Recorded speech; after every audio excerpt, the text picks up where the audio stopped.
All right, hey, this is the holiday edition of Two Dorks One Mic. I'm Kyle, And I'm and James. I have a cold because I'm up here in Fargo, North Dakota, where snow is a thing that is very common around these parts. And yeah, so I Uh, apologize for my stuffiness.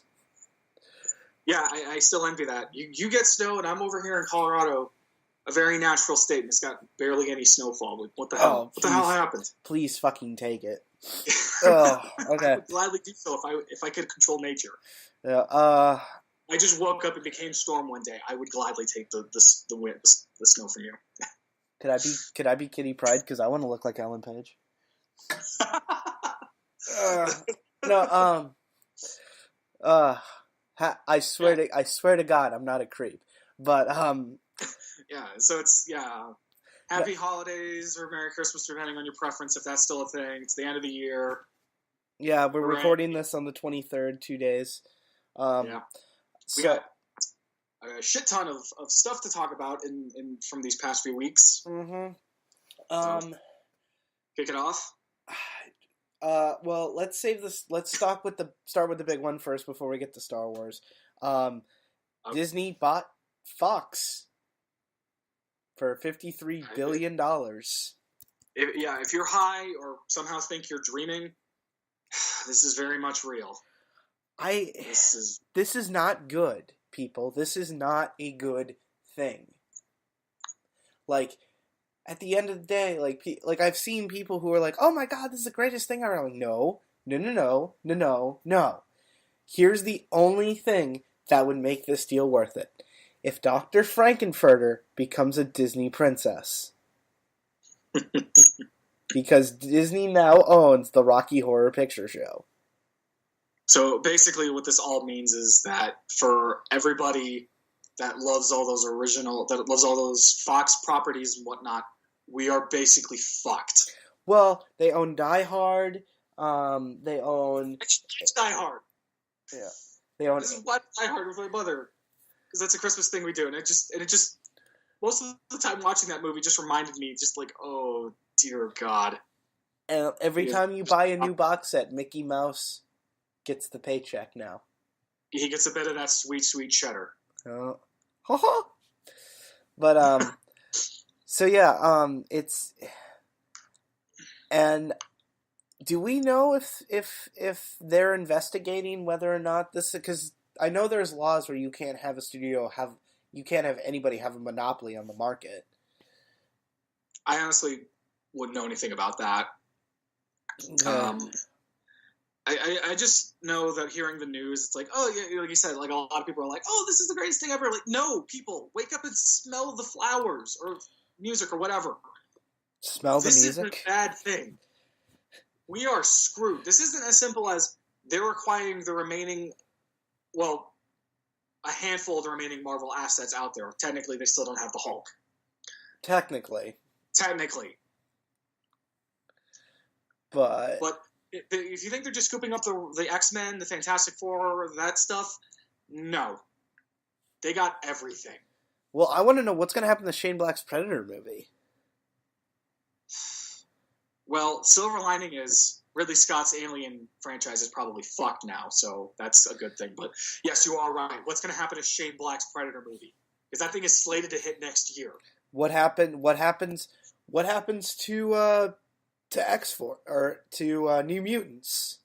What happens Yeah, to Deadpool? What happens to Die Hard? What happens to all of these things? these are the provoking questions. What happens to Simpsons? What happens to Family Guy? What happens to the TV shows? Well, I mean, if Disney already saw all the jokes that they've made about them that Family Guy's made about them, I wouldn't be surprised if the cancel button was not that far away. Well, I mean, and here's the thing. Now Seth So, MacFarlane, now what about those contracts? Do those contracts stay? If somebody had a contract to make a certain number of shows at Fox, is that contract still in void now? They have to go and do that for. There's so many legal issues. yeah, there's a lot of provoking questions that need to be asked or need to be thought about, and And here's sure there might be some silver linings to this, but the gist of it is there are more problems. Here's my thing, though. I don't give a I almost don't want the X-Men in the MCU because the X-Men work so well on their own. It doesn't make sense. It doesn't really even make sense in the comics. Like, okay, we praise the Avengers, but we hate mutants. Mm-hmm. You know what I mean? Like, it's always been that kind of morally gray area. Well, the thing about it is that the X-Men are like always kind of passengers to these bigger things that happen in the Marvel universe. Right, and I'm sorry, we have too many characters in the MCU already. Let's focus on them. Yeah, we make jokes about the Defenders being in Infinity War, but yeah, you're right. There are way too many fucking characters as is. Right. Introducing an entire, what essentially is a pantheon of other characters and Marvel's first family, that's too much. And Doctor Doom. Which, there's just... If I had to bring... Like, he would be the one character I would let in. Because Doctor Doom... I want to see Doctor Doom done right. Yeah. He would be the one guy I would want to see. Yeah, as a guy that read multiple Fantastic Four comic books and other Marvel stuff in between, he's a fucking great villain. Well, he's the only person in the Fantastic Four book I really kind of give a shit about. Yeah. Like, he's the only one to me I've ever, like, even, like, as, like, a 7-year-old reading the Fantastic Four, I'm like, oh, yeah, okay, the Fantastic Four are cool. Yeah. I'm like, who's it? Oh, Doctor Doom. You know? You give a shit when he shows up and does evil things. Because, I mean, number one, that's just a cool name. Doctor Doom. Dr. Victor Von Doom. Victor Von Doom, and he owns his own country, and he's got diplomatic immunity. And he's a fucking genius. And he's a fucking genius. And he practices magic. Yeah, he's magic. Like, what the hell? The guy's unstoppable. Yeah, he's great, you know? And he's like, Go ahead.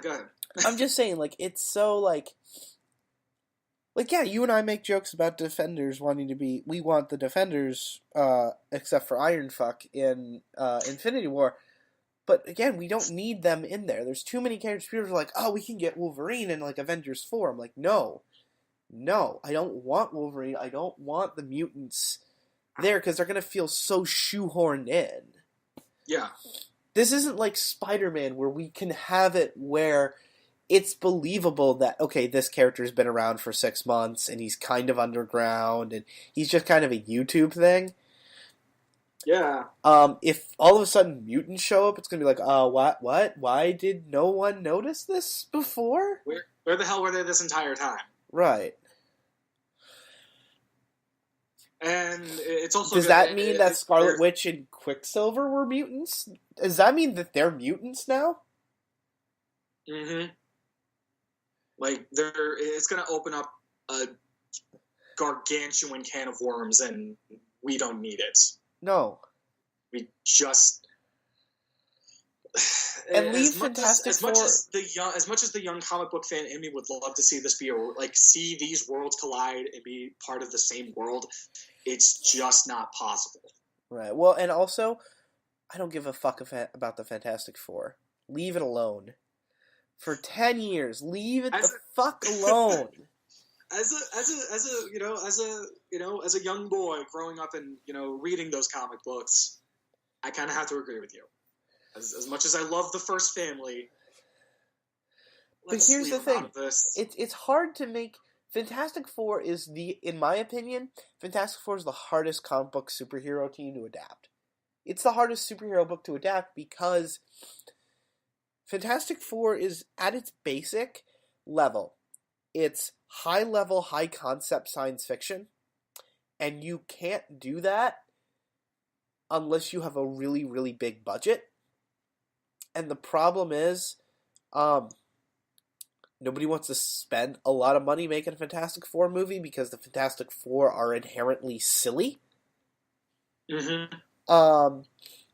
And... Well, yeah, they are. It was, again, kind of one of the, Marvel's essentially, their first big superhero team way back in the day. Well, it was kind of what started Marvel. Like, that was Stan Lee's kind of big lead in, was the Fantastic Four. I mean, people will argue it was Captain America, but he didn't create Captain America. And I have to argue that with people, because people will say, no, he did not create Captain America. Jack Kirby and Joe Simon created. Yeah, as much as tempting as it is, we probably shouldn't get into like the who did it here and there with these characters. Right. Point is, Fantastic Four was. It was Stan Lee and Jack. It was Stan Lee and Jack Kirby. Now, and like they just didn't transit. They just didn't keep up with the passage of time too well. No, and what made them special when they came out was that they were the first heroes to actually deal with relatable things. They had to worry about rent.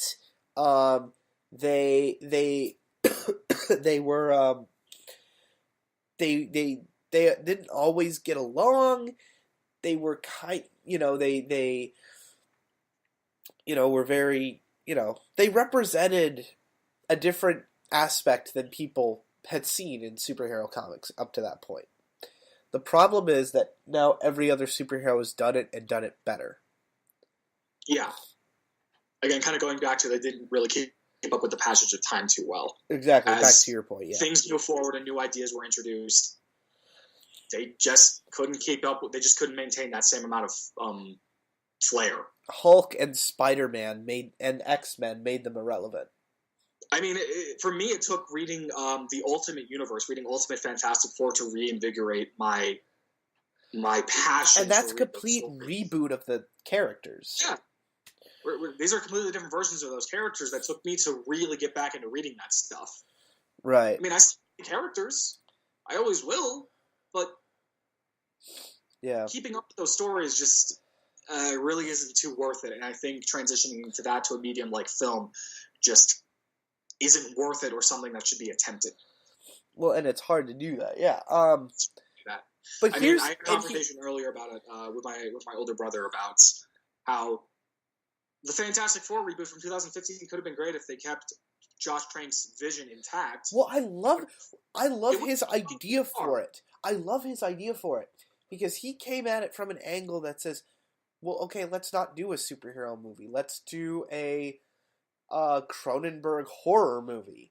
Like, that's cool. It's different. We haven't seen that, which is part of the reason I'm excited for New Mutants, is because it's shot and seems like a horror movie. Yeah. I mean, from my perspective, it's really bizarre and different because I read a little bit of New Mutants here and there, but I will give it credit and say it's different. Yeah. And that's how the superhero genre is going to survive, is if it's different. Yeah, if it takes the time to... Go ahead. Like, okay, like, I hate the term comic book movie because, to me, it's just stupid. You wouldn't call Lord of the Rings a book movie. You know what I mean? Like, yeah, I do. I think I use the term comic book movie because I use it too just because it's simpler. But I don't like the term. But my point is, if the superhero movie is going to survive, it has to constantly be changing and reinventing itself. If you look at something like Captain America: The Winter Soldier, that's not a superhero movie. That's a political thriller. Basically the kick-ass stuff you would get out of a Jason Bourne movie mixed with some other like political thriller film stuff starring Captain America. Right, and then Deadpool is a dick and fart jokes movie. Iron Man 3 is a buddy cop movie. New Mutants is a horror film. Like, if we keep... Logan is basically just a big old Western. Subdued Western. Yeah. Yeah. Yeah, if you look, Fantastic Four was supposed to be a Cronenberg horror film. As long as we keep that up, I think it's going to survive. Yeah, and with movies like Hellboy coming out next year, to kind of keep that up, comic book movies could survive. And I mean, Deadpool 2 is also coming out next year, and that's going to maintain the whole dick and farts jokes invoked in a well-made action film. It's going to be fine. I hope that they go a little bit more into his backstory, like his actual tragedy as a character. Yeah, because for me personally, that's the reason why I kind of like it resonates so much with me, because when you get to the heart of it, he's a tragic character. Well, and that's the thing, like, they kind of, did you play the Deadpool video game from High Moon a couple years ago? Yeah. There was one line in it that really kind of cemented my problem with the transition Deadpool kind of went through, which is, one of the voices in his head, I forget where it is, but at one point in the game says, "Oh man, I hope they don't do any of that tragedy behind the mask bullshit." And I'm like, but that's kind of the point of Deadpool, is that he makes jokes and he can be funny and he breaks the fourth wall, but he almost kind of does that because he doesn't know how to process stuff, is the way I always thought. Like, he's kind of like Richie in the book It, where he needs to constantly be funny so that people don't leave him. Yeah, and well, for me, Deadpool has always been, he's a character that that basically just maintains this shtick that he is as a character. So he doesn't have, so people don't really see what's under that costume, don't see what he really is, the tragic character. So they don't see how like dysfunctional he is internally. Well, and I wish that, and my biggest problem with the movie is that there is kind of no fundamental difference between Wade Wilson and Deadpool. Mm-hmm. Like there is no like. Well, part of what they did while they were making the movie was they wanted to make Wade Wilson and Deadpool two completely different entities. Wade Wilson is a standalone character on his own, and when he straps on the costume, he becomes someone else entirely. I didn't it's buy like it a persona though. Kind of thing. I didn't buy it though. Like I wish that they would have gone more with the comics, where Wade Wilson was very kind of stoic and quiet and mercenary, and then as he goes through the "This is totally not Weapon X" program, he becomes more insane. I wish they would have done that, because again, it's about what makes this character interesting is that, for me personally, and I'm pretty sure other people can agree with this, that under the surface, he's a tragic, broken character, and he maintains this shtick that is Deadpool in a nutshell. So people don't see that. So people don't realize he's a broken husk of a man that has to be an asshole, that has to be an impulsive comical jackass. So people don't get behind what he's about. Exactly. Really. And that I'm hoping that the sequel goes into that a little bit more. Like, I'm not saying like make it a drama, because a Deadpool movie that's just a drama, no. You know what I mean? I keep saying it multiple times, but I think what the problem is that you mentioned Deadpool video game is that there just came a point where they just dumbed him down.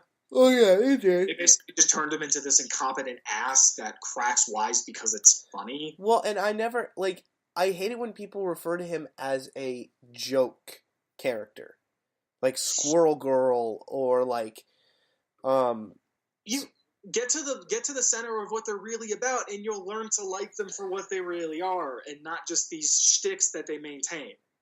I mean, like I said, there's it's frustrating. Yeah, it's frustrating to see these characters get dumbed down or turned into these archetypes just to entertain people and gain fans. Right. Well, I mean, I wish that this game would pull more from, in my opinion, the defining run on Deadpool, the Joe Kelly stuff. Mm-hmm. Like, perfect example, the whole Blind Owl thing. They didn't even try to touch any of that. Where, like, the whole thing with Blind Owl, right? Roughly. She's his prisoner. Like, he kidnapped her. And, like, she doesn't leave because she feels like she deserves this for everything she's kind of done in her life. And, like, there's a part where, like, Deadpool has this room full of, like, sharp weapons, like, he calls it, like, the box. And, like, anytime she pisses him off, he throws her in there and just leaves her in there for, like, a while. And then, like, they kind of form this weird kind of pseudo compatibility. And, like, when, like, the one time she escaped, Deadpool tracked her down and killed the guy that was protecting her and brought her back and threw her in the box. Like, she's just his roommate. Yeah, she's the involuntary foil to his BS. Right. And the movie to keep it focused entirely on Yucks took all of that away. Yeah. I felt like they got a decent relationship in the film, but we need to focus on more of the fact that Wade Wilson is a fucking psycho.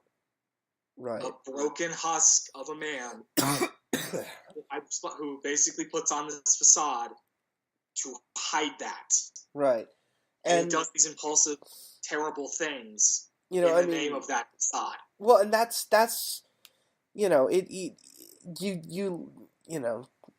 I mean, Deadpool is a fun character. Like, I know we just described doesn't sound fun, but, like, no, that's the thing. Like, that's why it's so hard to find writers who are good at writing Deadpool, because you need to find that balance of tragedy and comedy. And, I don't know, did you ever read the relaunch, like, after Secret Invasion, like, the Daniel Way stuff? A little bit, I think. I didn't like his stuff because he tried to make... that was a long time ago, so I can't remember. He did some weird stuff with that character that I didn't like. And what, Deadpool has like 4 books now still, or does he only have 1? Is he finally back down to 1? I don't know. I think it's just if they can put a little bit more in that of that in the sequel. Hold on, I'm gonna grab my charger really quick. That'd be awesome. Mm-hmm. But the fact that Disney now technically holds the reins, who the fuck knows what's gonna happen? What I'm worried about. Sorry, I was grabbing my charger really quick. What I'm worried about is Disney gonna go R for Deadpool? Well, according to some sources, I think what I read somewhere was Disney technically gets a say in this, but I think it's ultimately up to Kevin Feige. Yeah. They can probably add input or probably call the shots, but final say is his. And I think that's good, but at the same time, what if they can be very persuasive in saying, oh, but we want you to do it this particular way because that'll sell more tickets or get more fans or whatever. No. Yeah. Because I don't want to see dark, dark, fucked up characters like Deadpool getting messed with, getting bastardized to fit this family-friendly ticket, money-making agenda. And to be fair, Disney hasn't made the MCU lighter. The MCU has always been light, but they've never really had a character like Deadpool that is super dark and super fucked up. You technically do have an example of what Deadpool could look like under the family-friendly MCU banner, and that was an Ultimate Spider-Man. Oh god, no, not that. That's the shit I'm talking about. That's what I'm worried we're gonna get, is to fit a as big of an audience as we can get kind of agenda. They're gonna take characters like Deadpool and numb him down to fit that mold, and I don't want to see that. No. We got a really fortunate break with Deadpool's movie and Logan by getting to see these dark, fucked up characters. Well, and they were successful.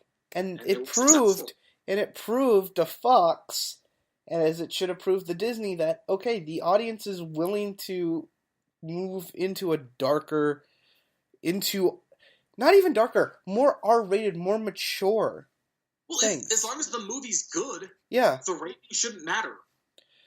Yeah. Because I don't give Deadpool all the praise in the world because it's an R-rated movie. I give it because it's a good movie that just happens to be R-rated. Yeah. And Logan is the same thing.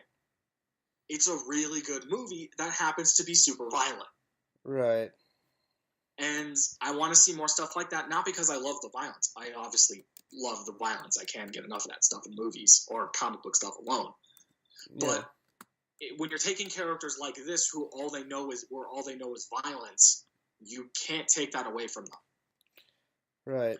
So in moving forward with characters like Deadpool, like Wolverine, like the Punisher even, keep that stuff in there. Because it's what fans of that material will come to expect. Yeah. Like, I want to see Frank Castle blow people to pieces. Not that I'm worried about that. His solo series fucking kicked ass, and he does a lot of that in that show.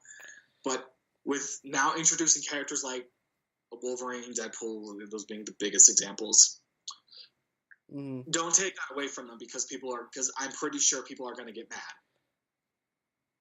The money's probably going to be there, but I know personally, and if I'm going to potentially speak for a lot of other people out there, are probably going to mutually feel the same way in that. Yep. Don't take the violence out of these characters. And I would have to say the same goes for all the other properties that are now under the Disney roof. Right. No. When I see Shane Black's Predator movie, I expect it to be freaking violent. Well, I mean, I expect people to graphically die in that film. It's a Predator movie. Phew. Okay. If there isn't at least one scene where a person is getting skinned alive, then it's not. Then I have a feeling there's going to be some interference. Mm-hmm.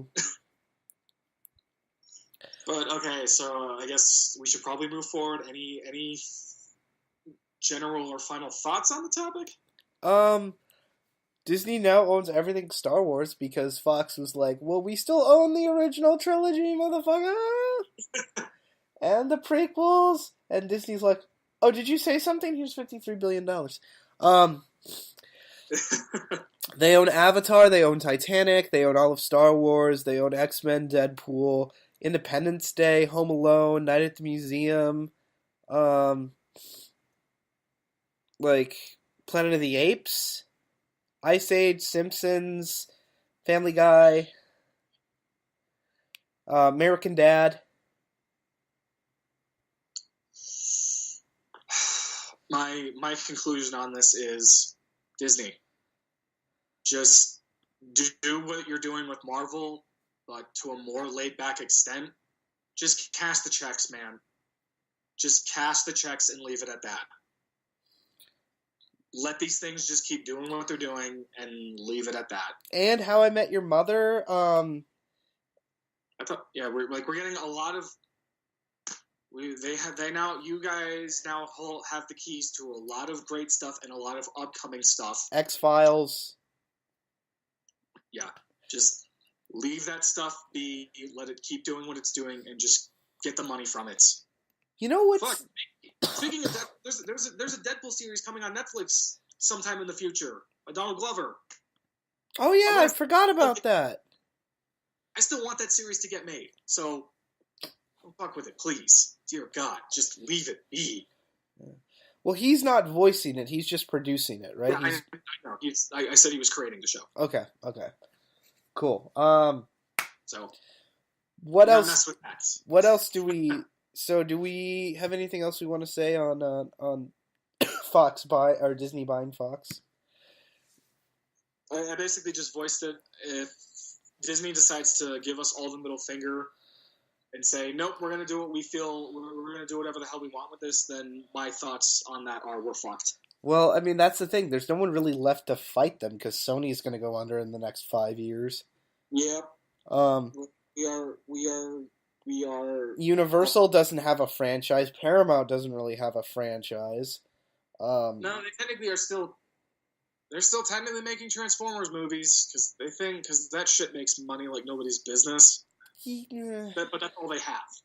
Yeah, that's all they have, and then WB, and then WB is the Rocky against fucking Ivan Drago right now. Yeah.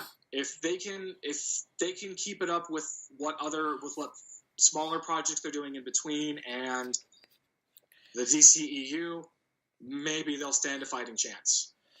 Yeah. Wasn't there? Wait, hang on a second. I don't know if this is Warner Brothers, but there's Ocean's 8 just got fucking a trailer. Isn't that Warner Brothers? I think it is. Let me check. Because if that's them, then this contributes to the fighting chance that they have. Yeah. Please confirm it. I don't want to look like a jackass. Ocean's 8? Um, Village Roadshow Pictures, Smokehouse Pictures. I think that's WB. Hmm. Yeah, I could. Yeah, Yeah, it's Warner Brothers. It's Warner Brothers. Okay, good. So I was correct about this. So yeah, that contribute.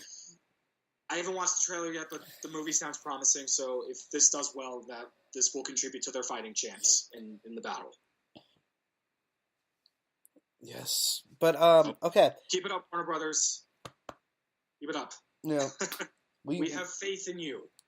Now you haven't seen Justice League yet. Yeah, you still haven't seen Justice League. Yeah, I know. Give me all the hate in the world. I would take it. You're the reason the movie didn't make all the money. God. No, I'm kidding. Was your one ticket that fucked it up. God. I'm just getting it out before all the comments can say it. Not that we get comments on our videos, but no, we're grateful for those that do choose to comment. Yeah. All right. So I want to talk about something that's a little more personal to me than it is to you because you haven't seen the movie and all that. How is it that the worst part of fucking Star Wars is the goddamn fanboys? Well, before we started recording, I voiced that for a good couple of years now, I've gone from what could be considered a diehard fan person of this franchise, and it took a big step backwards, and it just have become a dedicated fan, but not to an over extent. It's just as simple as I watch the movies. I voice my minuscule. Well, you even said that in our Force Awakens commentary. Yeah, it's as simple as that. I watch the movies as a fan. I give my opinion, and that's that. I refuse to get sucked into the hype. I refuse to get sucked up in all of this stuff. It's exhausting just thinking about the idea, and it's just there are movies just like other movies. To me, it's just a movie like other films that go into theaters, and it's as simple as that. I intentionally choose not to have a dog in this fight. What is with this fucking people who are like have you seen YouTube where it's like, 10 things that I've seen videos in my 10 things that fucking that The Last Jedi fucked up, 10 things that ruined The Last Jedi, Rian Johnson killed Star Wars, there's a petition going around to get this movie taken out of continuity.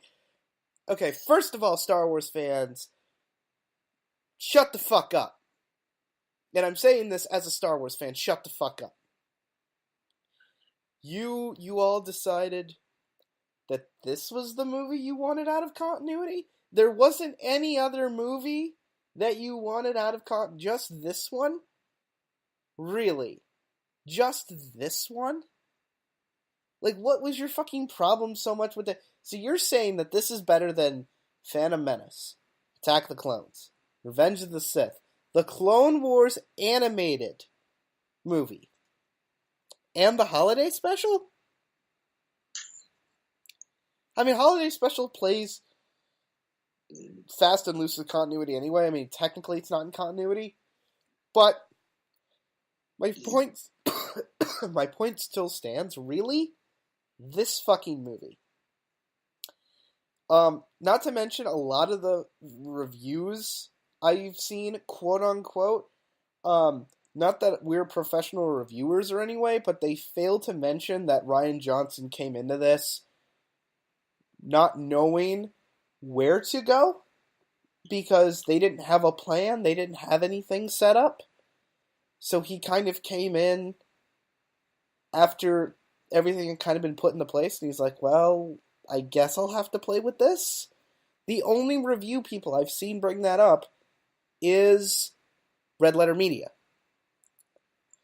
Now, personally, I love this fucking movie. I think Last Jedi is, in my opinion, the best Star Wars film ever made. Yes, better than Empire. And fucking hate me down in the comments. Fight me. And yes, if Disney fucking slapped a big giant fucking check on that, on our fucking laps, I would totally fucking take it. The problem is they're not paying us, so unfortunately, I have to give my honest opinion. This is better than Force Awakens. This is better, in my opinion, than any one of the lone original trilogy. As a series, original trilogy beats this hands down.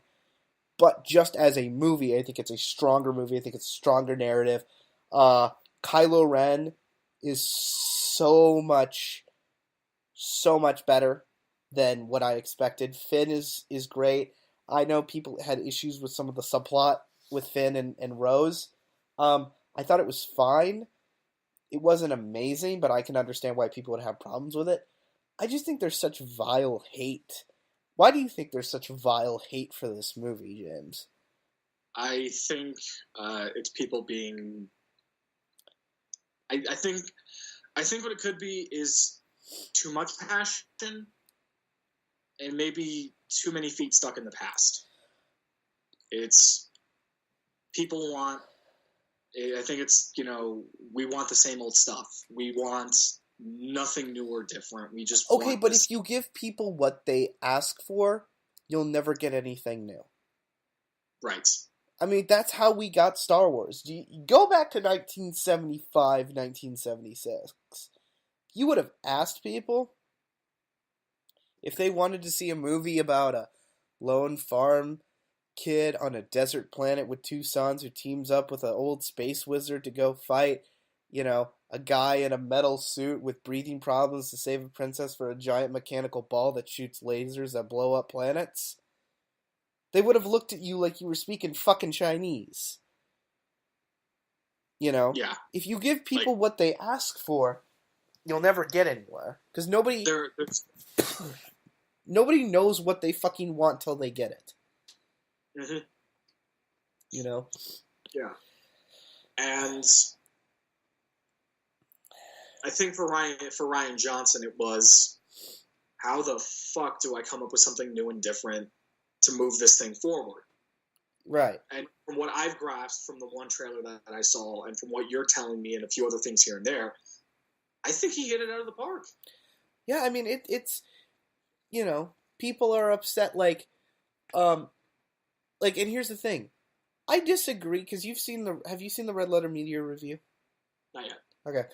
There are things in that review I personally disagree with, as a writer, as someone who enjoys movies, as someone who is a Star Wars fan, and I hate to say that because, it used to be there were Star Wars fans, and, you could say, yeah, I like the movie, I've read a couple of the books, I know the mythology, I know why the midichlorians are stupid aside from just being a stupid idea.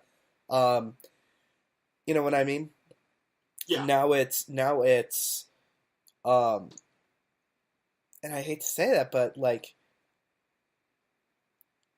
there is 1 out of 10 people who kind of are what the general audience think is what a nerd is, or what a geek is, Yeah.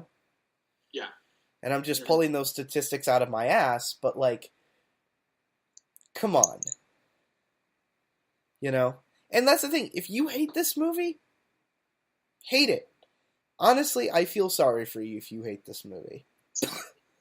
Because I enjoyed it. I've seen it twice, and it got better so much the second time. But if you dislike the movie, you dislike the movie. I'm not calling you an idiot if you don't think this is the greatest Star Wars movie. But where my issue comes in is when you're saying that this is the worst Star Wars movie. Or, because I got mad about this for Ghostbusters too. You and I both did not like the 2016 Ghostbusters movie. But I think we can both agree that attacking Leslie Jones on Twitter, attacking the cast on Twitter, the director, and you and I took shots at the director. I don't think we took shots at the cast. I don't think it's for, we're taking, if we're going to take shots at the people behind this movie, particularly the director and maybe the writers, it's because it's for humor. Right. We're not going on... did you, and We were just poking playful fun at the film. We were saying, okay, we dislike this movie, and we're just poking a little bit of playful fun at it. We're not directly going at these people and saying they're the fucking worst for what they did. Right. You know, and here's the thing, even if we, even, like, we never even went as far as, like, because you heard what someone said, Leslie Jones, right? Yeah. About the gorilla thing? Mm-hmm. Yeah. Like, fuck those assholes. Yeah, like, if you're gonna... And like, don't give me this bullshit of, oh, everyone, you're being so politically correct. Yeah, well, you know what? Fucking... The Nazis are not politically correct, but that doesn't mean that we should fucking stick up for those assholes. You know? Like, if we're gonna, you know, if we're gonna dump on Ghostbusters, it's because there are legitimate criticisms that we can make about that movie. And there are legitimate criticisms you could throw at Last Jedi, but I don't think any of those break the movie. Yeah, and I would have to say, even though I haven't seen the movie yet, I don't think that warrants so much negativity directed at it. Right. Again, if you have, reiterating, if you dislike the movie, if you have things that you don't like about it, you're well within your rights to think that and voice it if you so choose to. Yeah, absolutely. But there's no need to form this little pocket group that's all about, oh, this is the fucking worst, we need to condemn this movie and all that shit. Yeah. Like, don't do that. So, just we didn't even do that for Ghostbusters. We just kind of made fun of it on the internet. And not in like a hateful, angry, sexist way, even though most of the comments weren't that bullshit. Well, I would say we just kind of took a page from Red Letter Media and just made fun of it for the hell of it, with playful, you know, in a playful fashion, not in we're getting all the cheap shots in that we can, just because we utterly hate this film. No, it was just we don't like the movie and we're poking fun at it. That end of story. Well, and that's the thing. It's bothersome for me where it's like, if you don't like the movie, you don't like the movie. That's fine. But like when I go on fucking, like on Facebook, one of the people I know at fucking the school I go to, he's a fucking idiot anyway. He's just a fuck. He's a fucking. He would be. Do you ever see? He would be a white guy in Undercover Brother. Oh, Jesus Christ. He's that guy. Oh, my father was in the military, and my grandfather was in the military, and, you know, I'm going to do this, and all that. You know, coats his fucking sandwiches and mayonnaise and all that shit. Oh, God. And the motherfucker, like, posts something on Facebook where he's like, oh, well,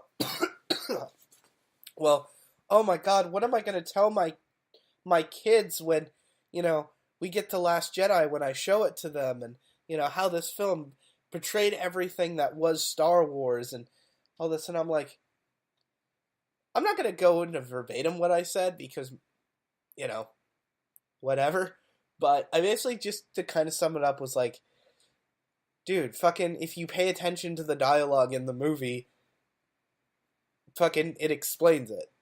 If you don't like the explanation, fine, but don't pretend that it's not addressed. Don't pull a CinemaSins and just lie. You know? Or did that happen? CinemaSins?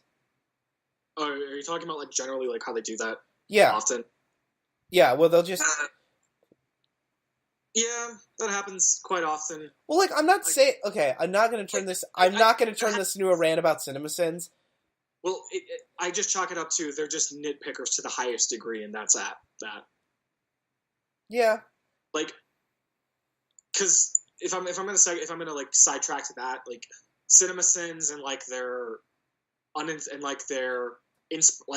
channel. There's a channel called Dardigan that basically is popular for his gaming sins videos, and when I read the comments for both of those kinds of videos is people just say like, oh, but you forgot to mention this and how this happens. Like, guys, settle down. Yeah. They are just nitpicking for the sake of entertainment. Yeah. Just because they're saying this does not mean it's actually what they think. They're just saying it for entertainment. Right. Well, and then do not take it seriously. No, and yeah, like I said, But that love this movie or like this video game for like guys. This is just what they're doing. It's their platform. Well, what I don't like about CinemaSins is that,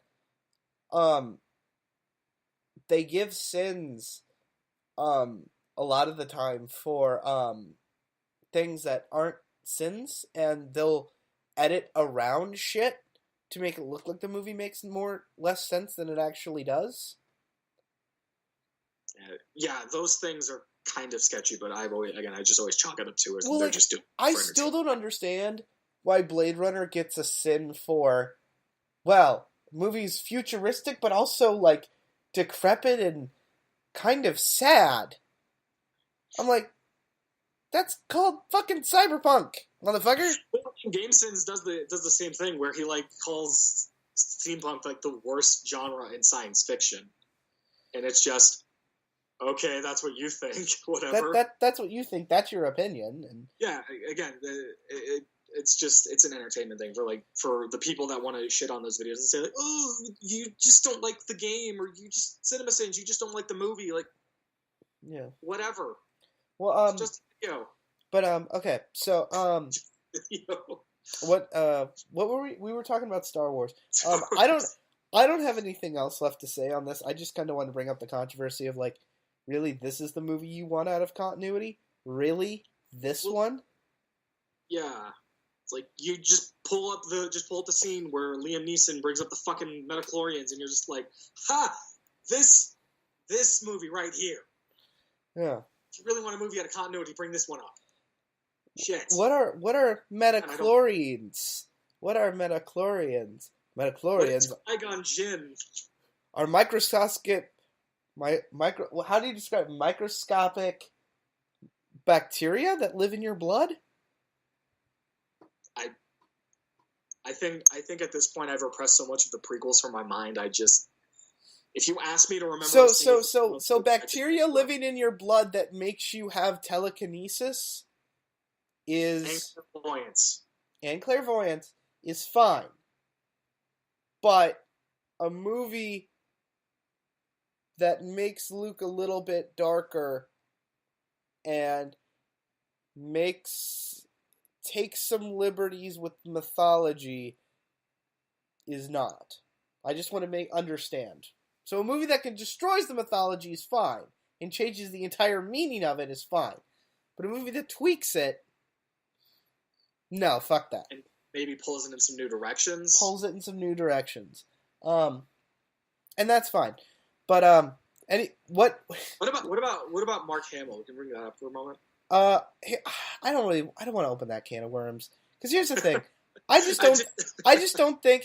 I think people are just taking him out of context, and I think he's just being Mark Hamill. He's just kind of being Mark Hamill, and people are taking him out of context. I just chalk this up to he has an opinion and he's voicing it. Who cares? And that's fine. That is totally fine. Just because he's a fucking leading man in the film doesn't mean he's going to agree with everything that's done in it. Well, and that's what I think is hilarious. People are like, people like proof that Mark Hamill hates The Last Jedi, and we'll pull up things like when I read 8, I fundamentally disagreed with everything Rian Johnson believed about Luke, but I'm an actor and he's a director and he has a vision for the film, and I sat down and I did it, and I think the film turned out great. That's what he said. Yeah, and again, and that's his opinion. Yeah. And he did play Luke, so his opinion does matter a little bit, but also it's been 30 years since we've seen Luke, so we don't really know what happened. Well, yeah, you can simply look at it like this. When he tried to create a new generation of Jedi and all of that fell apart thanks to Kylo Ren, how do you think that's going to affect him? He went into hiding as a result. Dude, it's more complicated than that. And that's why I want you to see this movie. I'm just presenting a very simple prop, like a simple idea. Right. I am pretty sure it's more complicated and explained in Last Jedi. I get that. Mm. I'm just presenting a very straightforward idea based on some just straightforward things. No, yeah, totally. But and that's I don't mean to, and I I don't mean think to people open up the gate. and I think people are taking it out of context. You know, hear the man out, but let's not make a big fuss out of it. His opinion is warranted. Yeah, and that's fine. So, what? Harrison Ford wanted Han Solo dead for fucking years and got his wish. Fuck yeah, he's out. He's gone. No, we didn't make a fuss over that. Yeah. You know, but God damn. Okay, what's next? Do you want to talk about the Ben Affleck thing? Okay. We're never going to be able to let this one go, are we? No, apparently there's just going to be a running gag. We have a running joke. This is one of them. We have a running series. We have a running story. Stay with two dorks and one mic as we bring you up to date. And by up to date, we mean whenever we get a chance to record information that we get from other people and express our opinion on the Ben Affleck Batman situation. Oh, that's a nice newscaster voice. You should. Thank you. And now over to James with the Affleck news. James. Okay, so the gist of this is the gist of this is more bullshit or nonsense or whatever the fuck you want to call it surrounding Ben Affleck and his future as the Dark Knight is continuing. And my ultimate stance on this is he's just pouring gasoline on the fire because fuck it. At this point, I think he still feels a sense of obligation to keep being Batman in future movies, the Batman included, and will do it regardless of all the bullshit that's happened. He's still going to do it. And at this point, he is just pouring gasoline on the fire to mess with people. And he has the right to. Because of all the shit he's been through. Now, if there's a possibility that I'm wrong, and he's backing out, which he has a right to do also, then it's because we did it to him. There's a lot of bad shit surrounding this that could go either way. So what you're saying is that geek culture has kind of become the bully culture.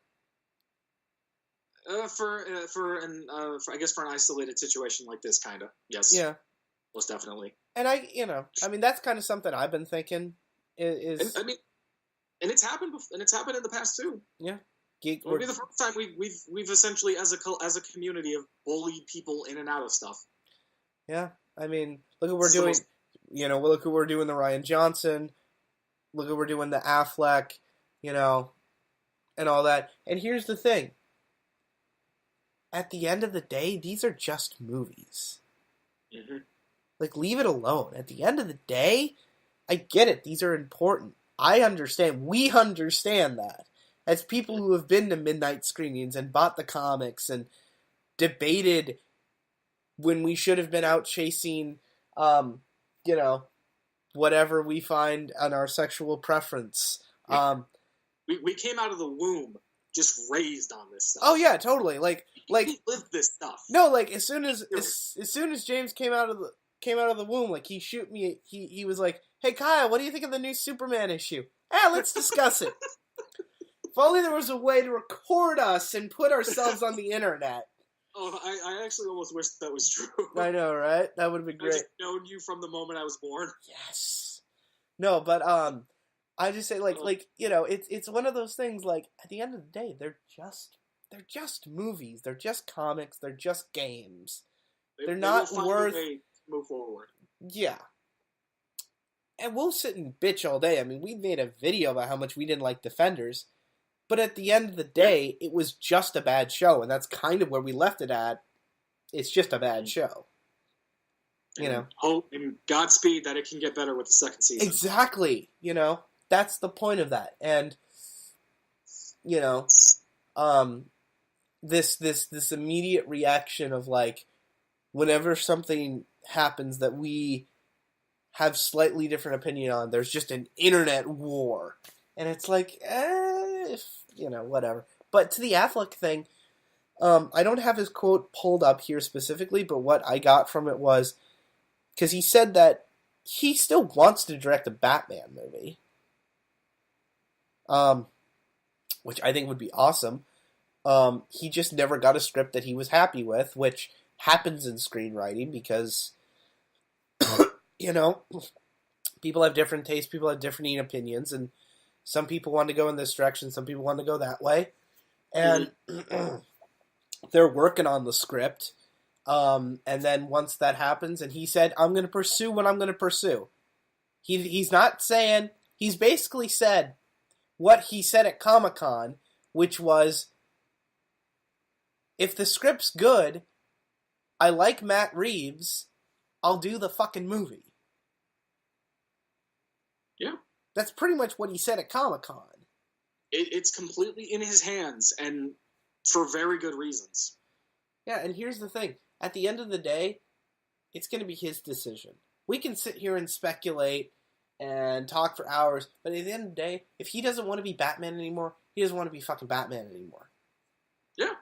And fucking if fucking he's going to stay Batman, he's going to stay Batman. I think if he stays Batman for like 2 more Justice League movies, hypothetically, and like a Batman trilogy, or like if he like, and that's like probably the end game for that. You know what I mean? Okay, let's just hypothetically say that. I think it would be fucking hilarious if all these fucking reporters or bloggers, as, you know, fucking, you know, like Collider and fucking John Campea and those motherfuckers were like, I told you he's gonna leave the Batman. I was just off by a trilogy and 2 Justice League movies. Those redresses are going to be pretty fun to see. It's going to fucking be hilarious. It's going to be hilarious. Because people were saying he wasn't even going to do Justice League. I remember that. That was a big thing, that he was out of Justice League. And that, you know, he wasn't going to do it. And then fucking he did Justice League, and fucking he promoted the film, and everyone's like, oh, look here at this frame. When everyone else is talking, he looks sad. And I'm like, It's like those conspiracy theorists who have no idea how to conspiracy theory. Oh no, yeah, totally. Hold on, I gotta turn the light back on. My lights are on a timer for some reason. I don't know why. Oh, that's weird wiring. I know. But yeah, it's pretty much like that. It's just people that just want to stir up drama because it generates views. Although the sad Affleck thing was pretty funny. Oh yeah, that was pretty funny. I still remember that. That was hilarious. But that was just humor. That was humor. You know, and Affleck. Here's the thing: Affleck's got resting sad face. Yeah, you see pictures of the man in real life. That's just kind of a natural thing for him. He just looks sad. He's from Boston. Of course he's sad. No, it's like seeing pictures of Keanu Reeves in real life. He's just got a sad face all the time. Yes. It's a normal face. Yeah. You know. I scowl all the time. Doesn't mean I'm mad. Yeah. And people, I have people who I know who are the happiest, who are completely happy with their life. They've just got resting bitch face. And they just look like they're mad all the time, and I'm like, dude, what's wrong? And they're like, nothing, I'm fine. Like, they're legitimately happy. It's just, you know, it's just a thing. There's no conspiracy, nothing behind it. It's just a case of, this is my normal face, dude. Right. You know. Well, and what I'm getting sick about is leave the fucking man alone. Like, the one reporter, like, I was watching interviews for Justice League, like, there for the press tour where they're talking to the reporters. Or the journalists, and one of the guys was like, "Oh, hey, so you've played Batman 3 times, huh? You know, you think this is going to be a 5-er for you?" And Affleck's like, you know, I don't know. We'll see what happens. And then, like, the article and the headline was, Affleck said he's not going to do Batman anymore. Yeah, it's like, no, there's no conspiracy, no he said she said bullshit. It's just, yeah, whatever the man decides to do, and we just go with it. Yeah, you know, it's his decision, and I'll be happy with whatever he does. Yep.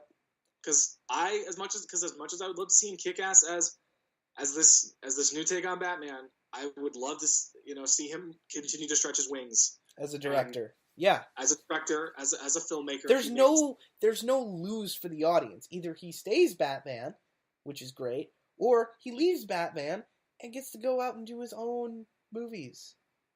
Which is great. That's awesome. Yeah. There's absolutely no scenario where we lose. It's gonna be fine. It's gonna be fine. It's gonna be alright. Mm-hmm. It's gonna be good. We're gonna be okay. We just have to. And then we'll just get and then even if somebody replaces Affleck, they're gonna get a good replacement. They say what you will about Warner Brothers, most of their time their Batman casting's on point. For Batman, yes, Michael Keaton, Val Kilmer was okay. We don't talk about the other one. Christian Bale, Ben Affleck. Yeah. I mean, really. So we've had Keaton, Kilmer, Clooney. Yeah. Out of the 5, we've gotten 4 that people at least are okay with. And that's not to talk about the pantheon of kick-ass actors that have voiced Batman in animation. Exactly. So it's not Kevin Conroy. Conroy. That guy's gonna go out playing Batman. Yep. Bruce Greenwood is also another example. One of my personal favorites. Peter Weller. Ron Perlman. Mm-hmm. They've gotten some kick-ass people to play the Dark Knight. So I'm fine with it. If they cast, because apparently the rumors are Keanu, Jake Gyllenhaal, and John Hamm. Sorry, I could. John Hamm actually wouldn't be bad. He wouldn't be bad. Are you laughing at Gyllenhaal or Keanu? Not that I think. What? I'm laughing at both. Yeah. I just can't picture it. Can't picture Keanu as Batman? I want him back as Constantine. I keep saying it. I know. But he'd be like, whoa, Diana. I know Kung Fu. Hey, Flash. Hey, Barry, you got some weed? And then on top of that, just constantly getting shit from Jeremy Irons' Alfred. No. And then he... And hey, and then he goes up to Cyborg and he's like, hey, do you want to get your last named?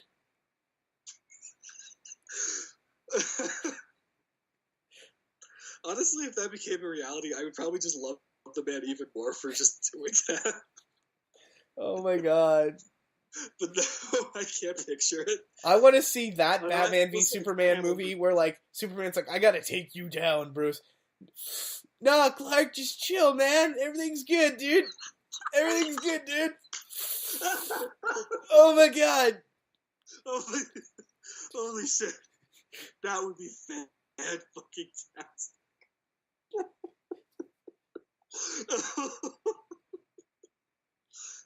But no, nothing would be better than just getting present-day Bruce Willis to play Batman. Just get a guy who doesn't give a rat's ass anymore to play one of the most brooding characters in comics. No, but I want my stoned Reeve Batman. You want sad Keanu to play sad Batman? No, I want stoned Keanu to play stoned Batman. Is the guy just a frequent stoner in real life, and I just didn't know this?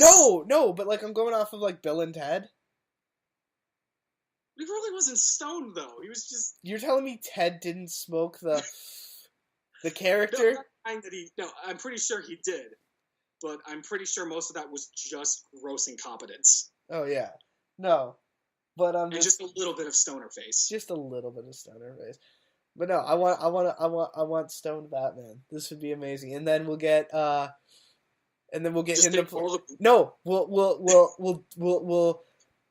We'll split screen the shot of Batman and Robin, because so that way we can get Keanu to play Batman and Robin. Jesus Christ. Yes, I want this movie now. And we'll CGI Robin's face. Like a sketch on Saturday Night Live is what that could be. Oh my god, yes. Just ask him, we have a really stupid idea for a sketch, but it's also a genius one. Will you do it?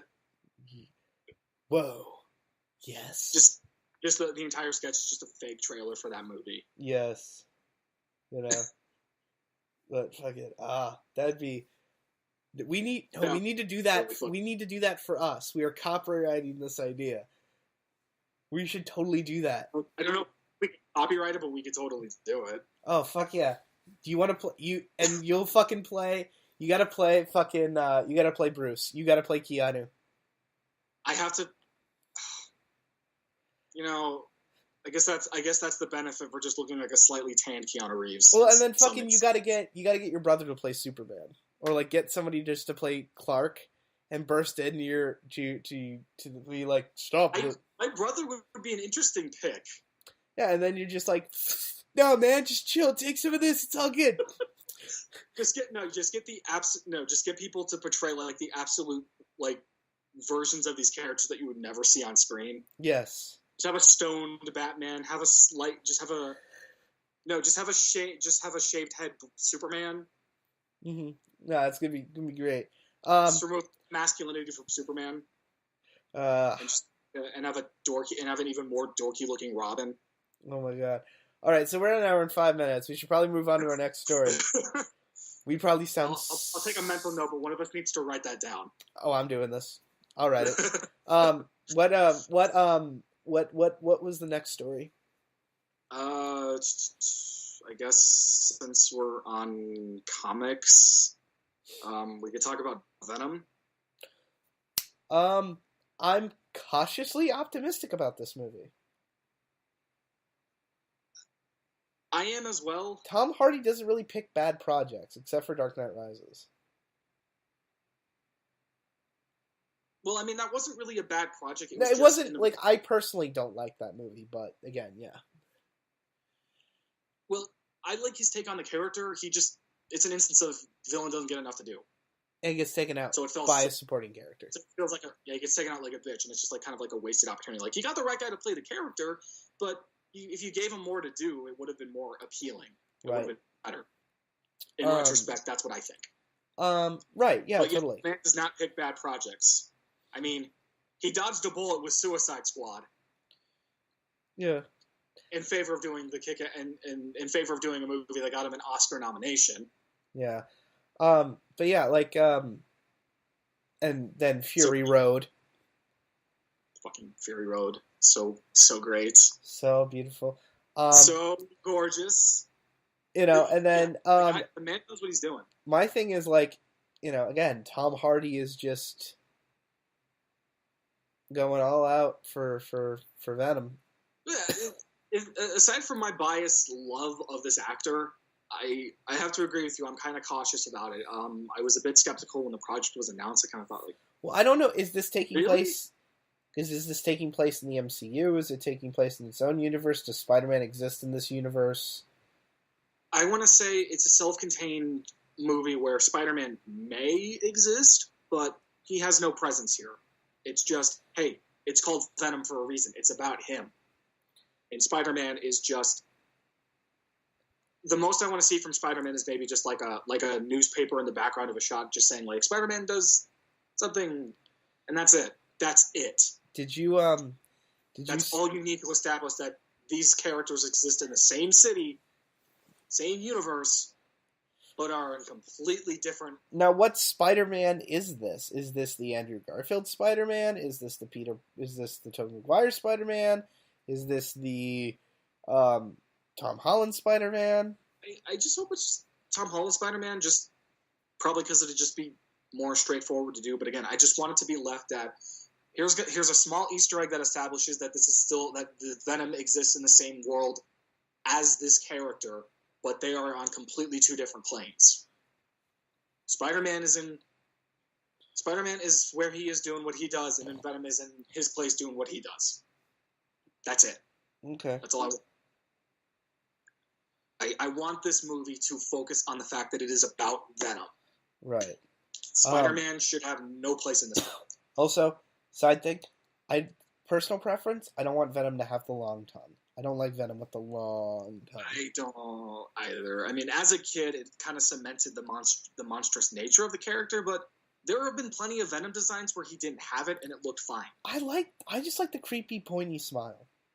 Yeah, and that's the thing I was going to get to, is, like, I have complete faith in Tom Hardy playing this character.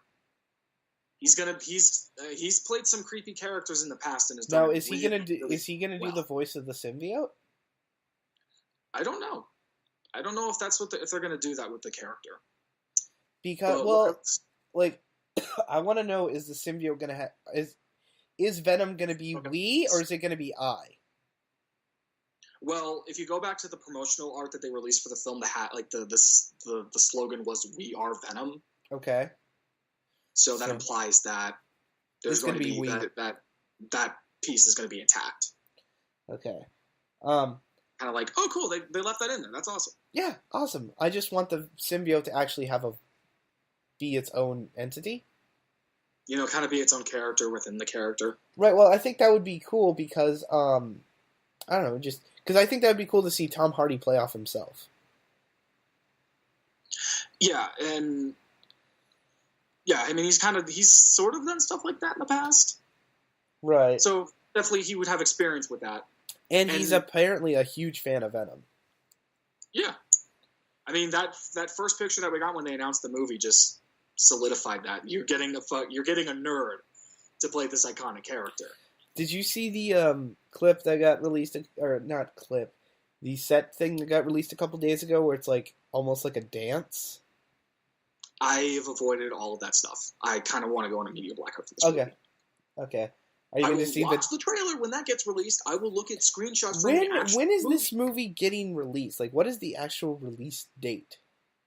I want to say it's mid next year. Let's take a look. We don't have a trailer. We don't have a trailer for Solo, which comes out in May, and we don't have a trailer for Venom. But to be fair, Venom's still shooting. Hang on a second. Because in all of the articles talking about the movie, they did post a release date. Okay. And I want to say it's sometime in the middle of next year. Oh wait, hang on, I was wrong. It's October 5th, 2018. Okay. So we got some time. We got some time. We literally have 10 months. Yeah. So, I have complete faith in Tom Hardy as the character. My biggest concern is going to be the look of Venom. Yep.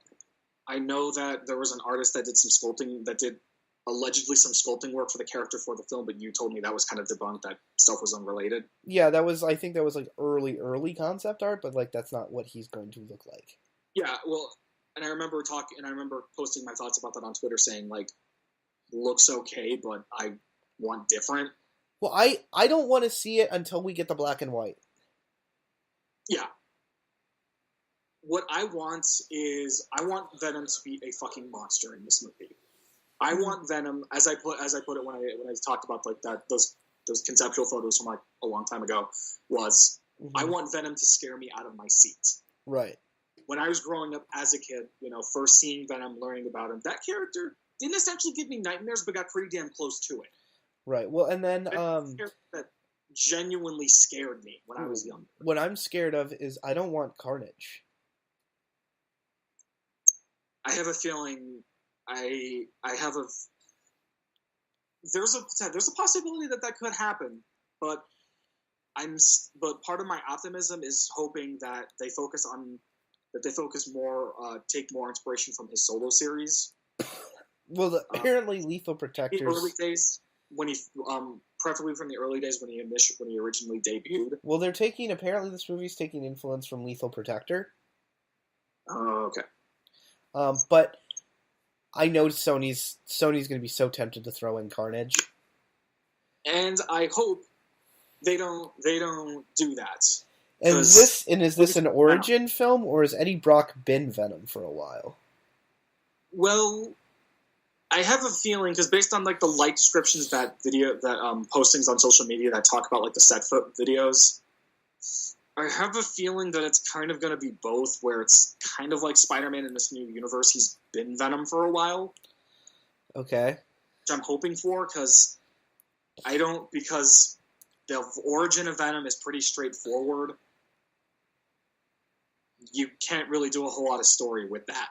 My only question is, how is the symbiote able to do what Spider-Man can if it was never attached to Peter Parker? Suspension of disbelief. Let's not think about it. Okay.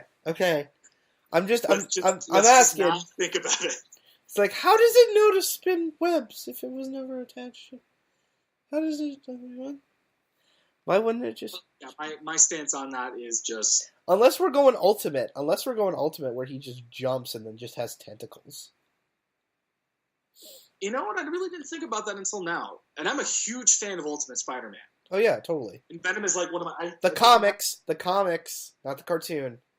Yes. Like, thank you for the clarification. Like, I was growing up with modern-day Spider-Man.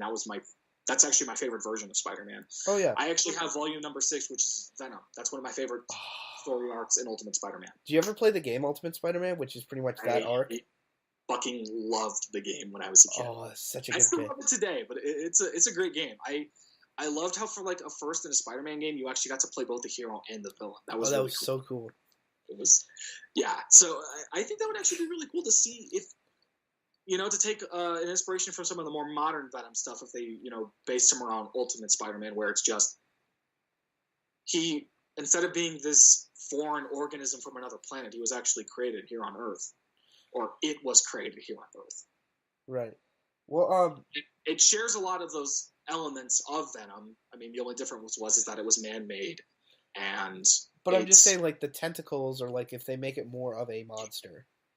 Yeah, and yeah, you would in Ultimate Spider-Man, Venom is more of a mindless monster than this unified entity that is the symbiote and Brock. Right. Work towards a common goal. It's just Eddie Brock has the Venom suit, and he's a fucking monster. Exactly. And I think that would actually be really cool. But again, the look of Venom was what's really going to make the movie. I'm still a little skeptical that it's going to be entirely motion capture. Yeah. I still have a lot of faith in the idea of creating a practical costume and then using CGI to amplify elements like the face. I would be okay if, like, I don't know if I said this on the podcast, but I might have said this to you.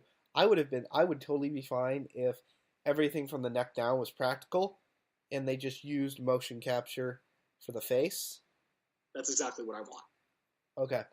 Yeah, because yeah, it would be using special effects to amplify the character than entirely ground it.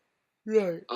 It's kind of like Deadpool, where the costume is practical, but the digital effects used to create the emote to allow the character to emote. Right. It amplifies it. Because originally they created a practical costume that was supposed to have those features implemented into the mask for Reynolds to do, but it just didn't pan out too well. So they instead just stuck with, all right, we'll make the costume 100% real, and then for shots where the character needs to emote facially, we'll just use digital effects. Yep. Fine, you could do the same thing with Venom, but doing it entirely with motion capture... And I want the eyes to move. Yes. Those eyes need to be moving around like a Rorschach test. Well, and fucking, yeah, and he needs to stay, and this is why I'm being cautiously optimistic, because, like, one of the problems with Spider-Man 3 was that Topher Grace wanted FaceTime, and they kept, like, he had the cool Venom face, and then they took it away for him to speak, and I'm like, no, like... Well, the thing is, there's, like, barely enough solid shots of the Venom face. Right. You have to look really close at some of those shots to get a good look at what his face looks like. Right, and then... and it's annoying. But Tom Hardy has proven, if anything, he's an actor that is okay with not having FaceTime. Yeah, this is true. So I'm like, yeah, we're getting Venom face. Give us the Venom face. Yeah. We want to see that creepy-ass synthesized voice just looking dead straight at Well, I think that's why it would be cool if Tom Hardy did both the voice of the symbiote and his voice, because I could totally imagine Tom Hardy playing with, like, the voice guy being like, all right, let's try this, let's do this, and then, like, combining. So I think it would be cool if you had the symbiote voice and Brock's voice, and then they combined to do. So it's two voices for one voice. Yeah, you have a really kick-ass layered voice. That would actually be really cool. Mm-hmm. That way, Hardy can take full control of the character and add something that only he could provide. Exactly. And that would be really cool. But I think until we get a first real solid picture of what Venom looks like. Do you think they're gonna show us Do you think they're going to do a Here's picture, what or I do you want. think they're just going to tease us in trailers? Here's what I want. If they really want to show us Venom, show us the most cryptic picture that you can of him. Take an approach it like when we first got pictures of Ben Affleck as Batman in Dawn of Justice. Right. You get a decent look at him, but nothing fully solid that gives you a full idea of what he really looks like. I think it would be awesome is if they don't show him in the trailers or release any promotional stills, but they do like fake viral marketing for like the Daily Bugle as like a reporter who's like chasing down this monster. Oh, And Monster New York. right, and then like you just That get isn't the lizard. right, but like you get like teases of Venom, and then like kind of like do you ever follow like the Joker blogs? No. Okay. What? Well, it would. No, like Go do like multiple, like every like couple months, or like maybe for like maybe like do like a solid week of like every day. You have like you follow this reporter with this fake documentary crew that's chasing down Venom, and each video is like 10 minutes long or 5 minutes long, and then at the end of the week, you get the last thing you see is a quick shot of Venom, like full on face Venom, but little teases here and there. Well, that would be actually kind of similar to the marketing campaign for the Amazing Spider-Man. One thing that really got me hyped for the movie was the campaign that they did. On top of traditional trailers and occasional like press releases of screenshots, they did this marketing campaign where they had like videos and postings about the mysterious Spider-Man in New York, and they even did they even took it a step further. They actually did this really cool thing where they placed all of these mystery bags around actual New York. Okay. People would find them, and they would contain numerous kind of random items relative to the movie, like textbooks, concept pictures of Spider-Man, stuff that Peter Parker would carry. Right. And they placed I think it was like 10 or maybe like a dozen of those bags around New York that random people could find if they could trace down the locations. And that was all marketing for the movie. And I thought, like, that's really cool. I would and love. People were like speculating about what the movie's like. A bunch of people went online posting like videos and screenshots of what was in those bags. It was just like, it made you feel like this movie was kind of coming to life. Right. Well, like I said, I think, I think that would be cool to do with Venom too.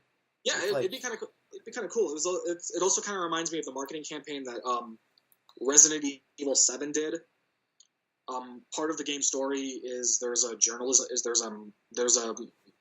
crew of journalists that have like this hunting show. I think it was like Sewer Gators is what it was called. And in the context of the game, they went missing during the.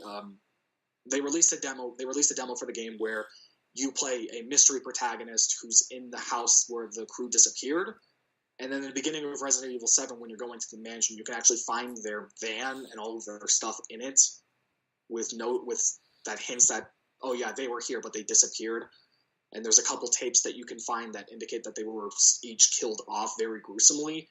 And for the marketing of Resident Evil 7 Gold Edition, which is the complete edition of the game, they actually had the show's leading man, Peter, I think his name was, who was basically like documenting and narrating all these different tapes that were teases of gameplay for the complete edition. Okay. I thought that's a really cool way to kind of to bring your game to life and really immerse your audience. Right. It was kind of as a diehard fan of those games. I thought you got it, and like I said, we got to have the giant spider on the chest. Yes, I agree. But I think that actually could work really well. That would be a really creative way to cryptically tease the central character of this movie. Right, and then the whole trailer is just focused on Eddie Brock. Yeah, it's kind of like this could also be a way to kind of give us some exposition on the character without having to include it in the movie. We don't want to go Alien. We don't want to go Alien Covenant on this. No, not like that. But I mean, like little things. I mean, still put some information in the movie, but sprinkle some details here and there that might not be entirely essential. Yeah. No, I get what you're saying. Yeah, something like that. Again, like little videos that kind of bring the movie to life and cryptically tease Venom. Right. But if they really had to get it out of their system, what I would want is just one really cryptic photo that gives us kind of like a silhouette of the character, that gives us this dark... No, you make it a video release where it's just like, first look at Venom. And it's a black screen. Okay? Then you hear something stepping towards the camera. You see the symbol, you see the eyes, and then the smile, and that's it. Yeah. Yeah, that would actually be really good. That, a screenshot, or even the trailer. Mm-hmm. Just various scenes of just Eddie Brock, and then you end the trailer with something like that. Right. Don't show us a little something, but don't outright show us the whole thing. Exactly. Venom, the look of Venom, what that terrifying monster is going to look like, should be the biggest reveal in the actual movie. Right. Don't blow, Sony, do not blow your wad too early and spoil this for us. Yeah. Save it. You have had the weirdest thing happen with Sony. Jumanji is getting good reviews from both critics and audiences. So you've made a good movie over the last... I mean, you got one. I assume everybody gets one. Everybody gets one. If you fuck up Venom, I think everyone's just gonna burn your studio to the ground. This will be the second time you fuck Venom. Yeah. It's like, don't be in repeat. Because people are like, oh, Sam Raimi fucked up Venom. Sam Raimi didn't fuck up Venom. Sam Raimi didn't want to do Venom. He had no interest in Venom. Sony was the one who pushed for Venom. He just conformed to to circumstances presented to him. Exactly.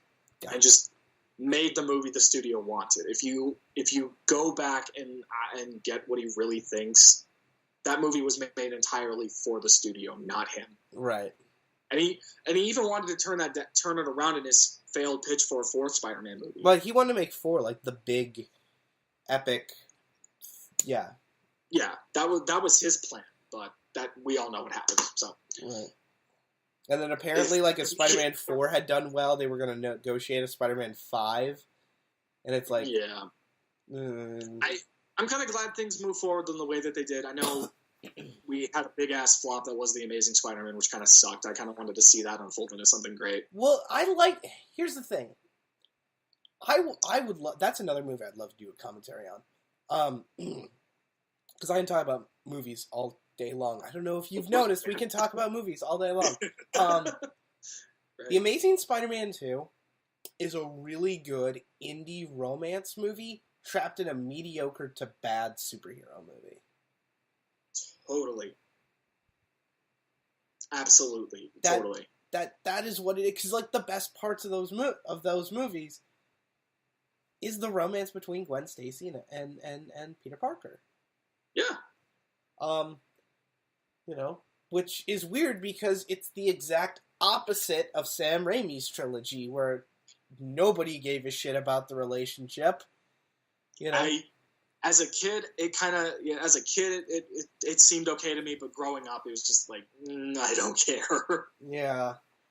Whatever.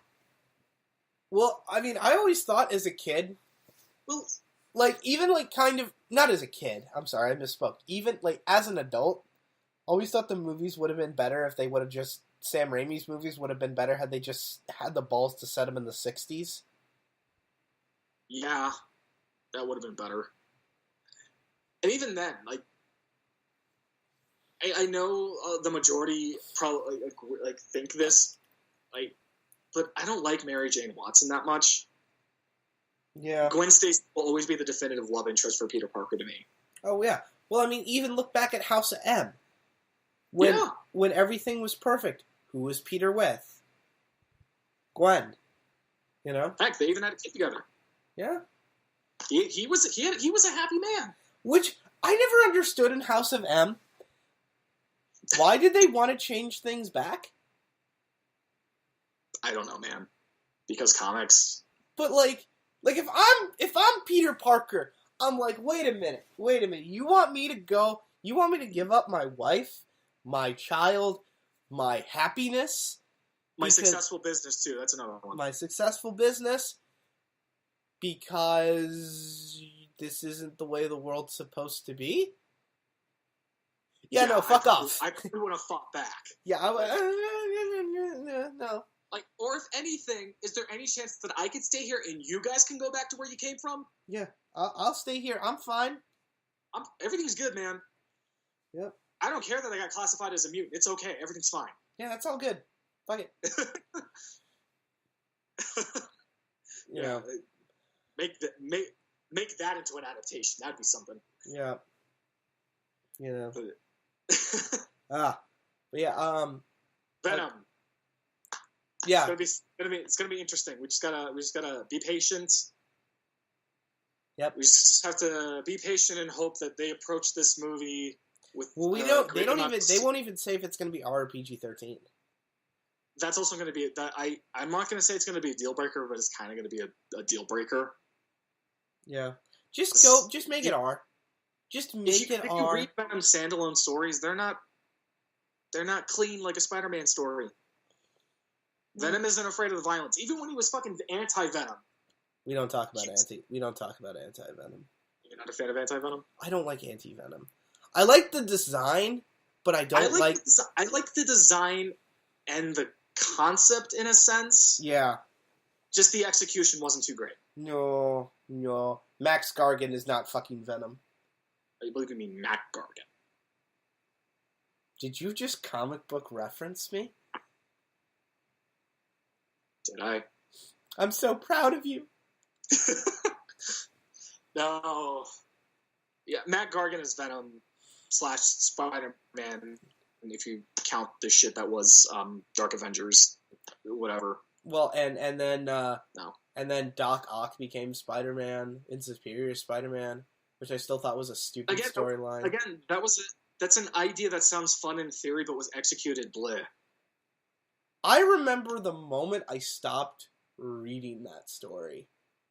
It was the moment where... You remember the moment where Superior Spider-Man swings onto the rooftop because J. Jonah Jameson's the mayor, and Jonah put a spider signal on the roof, and then Superior Spider-Man destroys it, and Jameson's like, "What are you doing?" Oh, well, obviously this was a test, because the great and wise J. Jonah Jameson would never buy a device that would let all of my enemies know where I was. Right. Of course not. Again, interesting in theory, poorly executed. Yeah. The idea that Spider-Man isn't Spider-Man sounds fascinating, but they basically just turned Spider-Man into an asshole. Marvel didn't want Peter to be Spider-Man for some reason.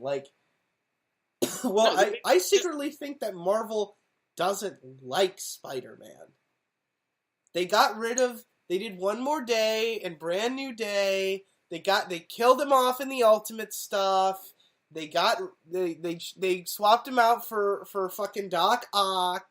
They fucking made Max Gargan think he was Spider-Man. They brought Miles Morales into the mainstream Marvel. Which I was okay with, because Miles is awesome. I love Miles. Hashtag. Awesome. You wanted to talk about that? Well, final thoughts about Venom. Let's wait until more information is out. Let's wait until they start their marketing campaign, or at least we get a trailer.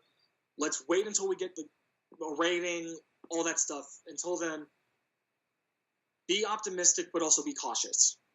I'm not saying take it with a grain of salt. I'm not saying let's be overly paranoid or analytical of everything this movie is doing. Let's just wait until more information is out there. The thing is still in production. There's still close to a year before this movie hits theaters. There's time. Yep. Be patient, and let's carefully look towards the future for what's going to happen. Mm-hmm.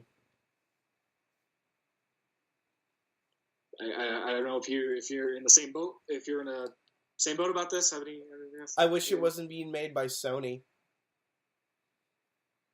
Okay, I can agree with that. I wish it was. Honestly, I never thought I'd say this. I wish this movie was being made by Fox. Yeah, that'd be nice. Because then it would be a sure thing that would be true to the violent stuff. You know, and it would be. Because the Ultimate Comic Books pretty much pull a hard PG-13 with their material, and Venom was pretty grotesque and violent in that. Yeah, but yeah, those are my thoughts on Venom. You wanted to talk about the Miles. You wanted to talk about the Miles Morales thing. Yeah, so Spider-Man Into the Spider-Verse looks fucking great. Looks fucking fantastic. I was a little bit thrown off by the animation style at first, but then I, watched the whole trailer like, hey, this looks really good. This was animated by the people who did the Lego, or not the Lego movie. They wish they did the Lego. This is animated by the people who did the Emoji movie. And also, Charlie Brown as well? Mm-hmm, I think. Wasn't that Blue Sky? The style looks very similar to that, just more colorful. Wasn't that Blue Sky who did Peanuts? I can't remember. I just noticed that when I was watching the trailer, the style had a lot of that same framing. Okay. Like the frame, had a lot of. Well, what I mean by frame is that's kind of a similar kind of juddery frame. Well, it looks stop motion-y in some shots. Yeah, that's what I was trying to say. Is it looks kind of like that. Okay. Colorful and very fluid, but has a bit of that sort of kind of back to basics animation style of stop motion. Right. It looks fine. It looks really great. I like this. I love the style of the characters. Miles looks freaking amazing, even though we don't get a full look at his spider costume. But we know what it looks like at this point, and no, based we do. on what little we pretty much do when he swings onto the building. Yeah, based what little bits and pieces here, we get a good look at we get a fairly good look at the costume. Mm-hmm. It looks it's. I normally don't jump with joy for animated movies, but I'm really looking forward to this one. Yeah, who do you think is going to show up in this? Well, if you look closely at the trailer, they basically outright show the Prowler. Well, no, yeah, but I'm saying since we're going into the Spider-Verse, are we going to get 2099? Are we going to get Spider-Gwen? Are we going to get Spider-Ham? I'm hoping that this movie doesn't get too big for its britches and remembers the fact that this is Miles Morales' time. No, and I totally get that, but I want after years and years of him being second fiddle to Peter Parker, he's finally getting his own movie. Yeah. Because I can't think of a single thing up to this point where he's had a leading role aside from comics. Well, he did show up in that one episode of Ultimate. Well, what I was getting at is even in the cartoons, the animated stuff, he's still a supporting character. Oh no, he totally is. I agree with you. So yeah, what I'm getting at is this movie is his time to shine, and I hope Sony doesn't forget that. Yeah. Just because the tagline is Into the Spider-Verse, I hope it's an introductory thing that remembers it's Miles Morales' story, and if they want to introduce other characters from the Spider-Verse, like Spider-Gwen, maybe even Spider-Ham, if we really want to go there. Yes, I want to see Peter Parker. Well, for a long time, I think this could be the movie that introduces that franchise of movies where we get to see the Spider-Verse, where we get to see the many. Because Spider-Man fans alike know that there is just a pantheon of alternate Spider-Men and women out there. Yeah. They just never really got any kind of spotlight outside of comics. Well, that's why maybe some stuff in video games and other material that I can't think of right now, but Spider-Man Noir would be cool to see. I would actually like to see Spider-Man Noir get his own movie. I could see an animated movie. Yeah, an animated movie. That would be fine. I would love to see a Spider-Verse animated series. No, they kind of tried that with Web Warriors and Ultimate Spider-Man, and they fucked it up.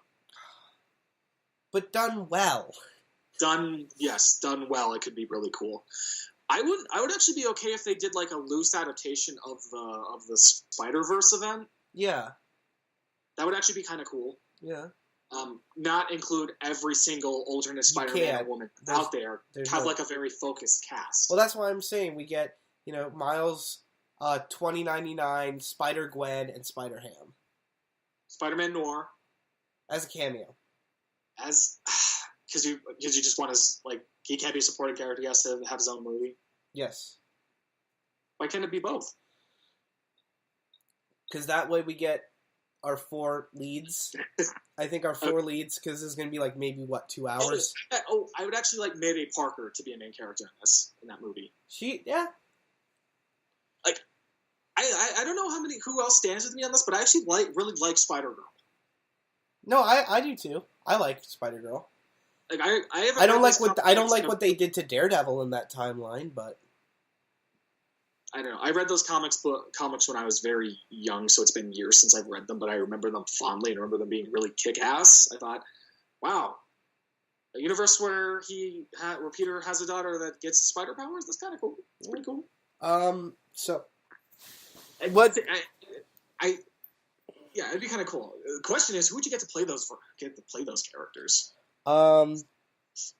Because Christopher Daniel Barnes did a really good job of playing Noir in Shattered Dimensions, but if you were going to do a movie, who would you get for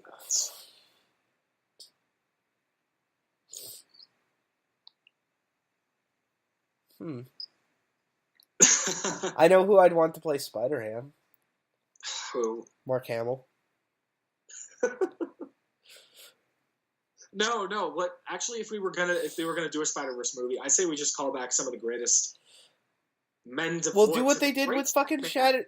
Do what they do with Shattered Dimensions. That's what I was gonna say. Get Neil Patrick Harris, get Christopher Daniel Barnes, Josh Keaton, get all of them back. Yep. Get all of them back. Oh no! Now I want Josh Keaton for fucking Spider-Ham. He'd be a great Spider-Ham. No, I want him to play Spider-Man, the actual Spider-Man. Just don't have him do Ultimate again, because that wasn't too great. Well, one of my biggest complaints with that game is like, oh, let's put an Ultimate Spider-Man because that's a universe, but let's give him the black suit so he's different. Like, you're gonna do that to him. Why don't you just get a different Spider-Man? Well, to be fair, like, what pissed me off about that was slight rant that's been building for years. With that game is okay. So, like, they made a big deal out of this, where it was like, okay, we've got the main universe, we got 2099, we got Noir. What's the last universe going to be? And I literally said to myself, I'm like, there's no way they're going to do Ultimate, because they would have just said that first. And then it was Ultimate, and I'm like, why didn't you just lead with that? Why didn't you say you're going to get 616 and Ultimate? Guess what the other 2 universes are going to be? That would have been way better. That would have been way better. Because I think by that point, there's been a fair amount of people that have read Ultimate Spider-Man. Yeah. And would have wanted more exposure from that version in video games. Right. Because he only had, like, 2 video games. That was the main one, Ultimate Spider-Man, and then there was another one, Battle for New York, that was released exclusively for the Nintendo DS and Game Boy. Right. Not many people heard of, and that was it. Well, and then... honestly, there was actually a mobile phone game called Toxic City that was also released, so that's 3. Honestly, I actually like the second one better. I actually like, what's the one, Spider-Man Out of Time or something like that? Edge of Time, thank you. Yeah, a lot of people shit on that one, and I thought it was a pretty solid Spider-Man game. Well, I just like the parts for 2099. Yeah. As much as I like Christopher Daniel Barnes as Noir, he did a really good job playing 2099. Oh, he did so good. Yes. I love Miguel. He's such a great... He was like one of the few things that really worked in 2099 as a series. Yeah. Well, here's one of my biggest complaints. If they're going to put 2099 in a Spider-Verse movie, they need to get the costume right. Yeah, he needs to have black costume. Yeah. Here's a little note of information to you comic book fans that don't know this. Spider-Man 2099's costume is not red and blue. It's red It's and black. red and black. Yep. Blue was just a color to accent those colors at the time, because of the... Well, they refer to his costume as black. Yeah. Like, many there's an times. actual line where they said, we have to get that guy in the man in the black costume. Yep. It's fucking established. But then when 2099 was kind of brought back to the mainstream, somebody must have forgotten that little tidbit and just thought, all right, what's he look like in the comics?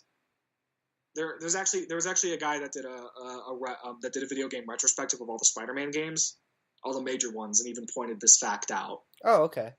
Yeah, that pointed out, his costume is actually supposed to be this. Okay, well, shout out to another... He even created a cosplay of the costume with correct colors. I'm like, that's what we're supposed to look. Oh, that's awesome. Like, what happened? What was the oversight? Well, Hulk was originally gray, so... What? Hulk was originally gray, so... I don't know, but then they just...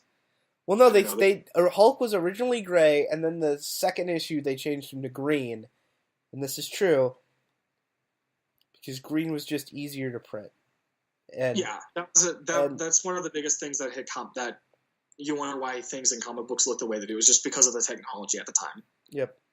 Way back in the day. And gray was hard to consistently keep gray. Like, some panels he would look blue, other panels he'd look weird. Yeah.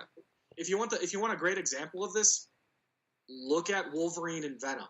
Yep. They kind of look blue, but that's because of the technology at the time. It had to be used to accent the fact that they're actually black. Yep. So if you look at pictures of, like, I'm looking at a picture of Venom right now, and he's mostly blue. Like, because of the limited technology and resources back then, they had to use that to significantly accent those colors. Yep. Wolverine was the same thing. Like, wait, or it would look weird. Why does his hair look blue? What? Or it would just look weird. You know? Yeah, it would just look weird if they did an entirely black design in those panels. Yep. It would, like, do you want to see like this character with entirely solid black colors? No. It just didn't look feasible back then, so they had to do what they could. Yeah. But I mean, I even remember in really old Spider-Man comic books, it really wasn't until later in his run that it was established that his costume is red and blue.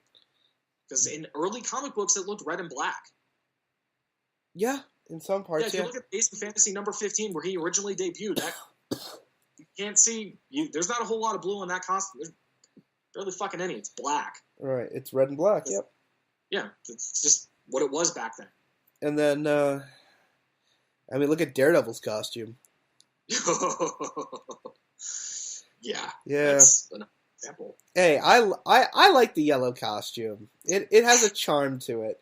Well, it had symbolism. He made it out of his father's boxing outfit. Well, that's a good costume for a character that's called the Sightless Swashbuckler, not the Man Without Fear. Or the Devil of Hell's Kitchen. Or the Devil of Hell's Kitchen. Yeah. Back then, when that was the original nickname for him, fine. But when you switch to an all red outfit, you need to change it up a little. Yeah. The Man Without Fear and all that stuff. But yeah. Surprised you referenced that in Daredevil. Yeah. But yeah. Getting back on track. Because we're at an hour and 50 minutes almost. I know. I don't really have any complaints for this Spider-Man movie. I think it's going to be fine. Well, it's done by the Phil Lord and Chris Miller, or they wrote it and produced it, so they can't steer us wrong, or haven't done so yet. They have not done so yet. I'm really curious to see what Liev Schreiber's villain's going to be. Yeah, because we know, God damn it, what's his name? Is playing his. Is he playing his uncle? Let me double check this.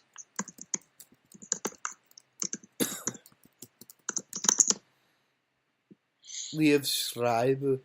Liev Schreiber is just... That's a very interesting name. Hang on, I'm double checking this. Mm-hmm. I have it pulled up on IMDb. I had pulled up on Wikipedia. So I was right. Holy shit! How do you even pronounce that? Okay, he was Cottonmouth in Luke Cage. If you can remember that face, and then think of the name and pronounce that, you know who I'm talking about. Yeah, Maharal. I can't pronounce that. I'm sorry. I'm not going to make the attempt to do that. Yeah, you know who I'm talking about. Yeah. He's playing Miles' uncle, mm-hmm. who is the Prowler. So that's one villain we're getting. But who is Liev Schreiber playing? Wait, hold on a second. He's playing what? What? He's playing Moreland, the what? No. That's not fucking accurate. Hang on. You're on IMDb. What does it say? It says voice. Okay. Okay, because that would be a huge kick in the nads if that was true. Yeah. Morlun, the vampire. Morbius? What? You mean Morbius?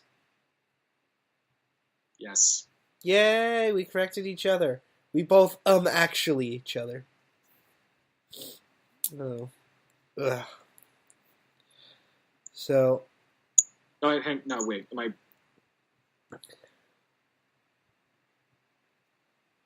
No, it's Morlun. Oh, Morlun? Yeah, I did it. No, I did it. No, okay. No, I wasn't. I'm not wearing my glasses, so it's sputtering my vision here and there. But according to Wikipedia, it is saying Morlun. Okay. The other vampire. Yeah. Now, how cool would it be if they did Morbius? That'd be cool. That would be cool, but fuck Morlun. Yeah, well, you know why he's called Morbius the living vampire, right? It's been a while. Because when Morbius came out, you couldn't have the Walking Dead. You couldn't have dead bodies walking around, so that's why he said, no, he's the living vampire. Jesus Christ. I actually thought it was for a different reason. I did not know that. Yep. Morbius the living vampire. I thought it was always a cool title. Yeah, but no, like, that's his thing. It's like, he couldn't be considered dead. So that's why he's the living vampire. Well, even though it seemed stupid back at the time, they created a pretty cool name. So it's still a badass name. I mean, Morbius. But I'm going to be really surprised if this is 100% true and Schreiber is actually playing Morlun. Yeah. That would be like, really? He should play Spider-Ham.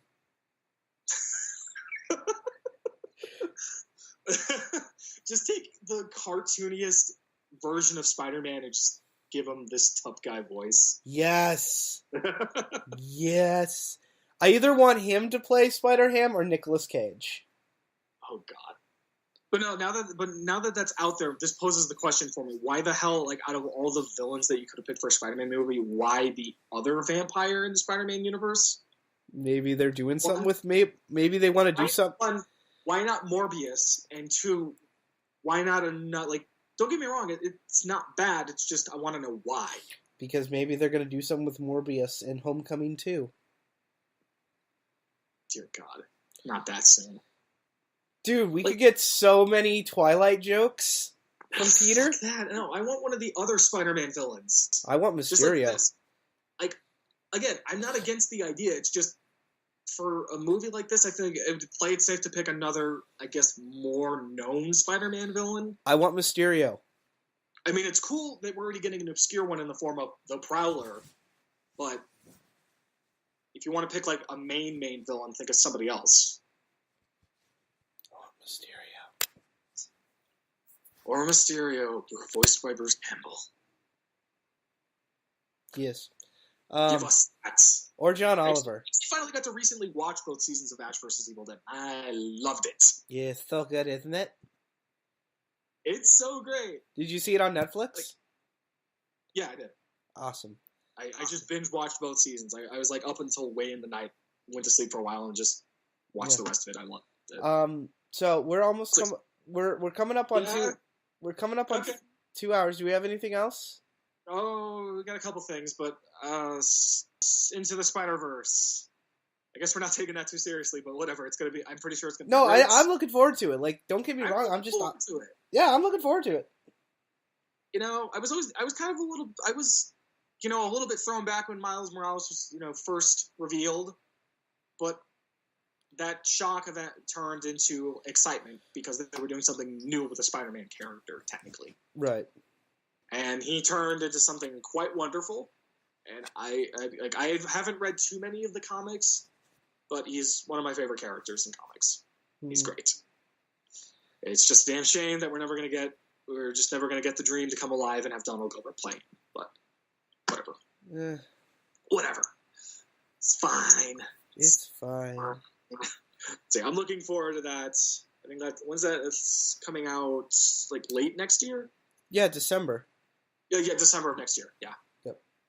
Man, Sony is just gonna kill it with their Marvel-esque movies. We got Venom. We got Spider-Man. Yeah. That'd be great. It's like for the lesser-known characters in the Spider-Verse, you get these movies. Yeah. Well, it's like, fucking, is Sony finally being like, oh, wait, we're shit. We should change something. No, they would really surprise the crap out of me that if after this one they did a Spider-Gwen movie. Yeah. I would be so giddy because I finally got to start reading those comics books very recently, and I was like, these are so good. They're so good, and I love her costume. Yeah, that's immediately like what I fell in love with first when I first saw her. Like, she has got a kick-ass costume. Mm-hmm. Like, I love everything about it. I love the colors. I love the hood.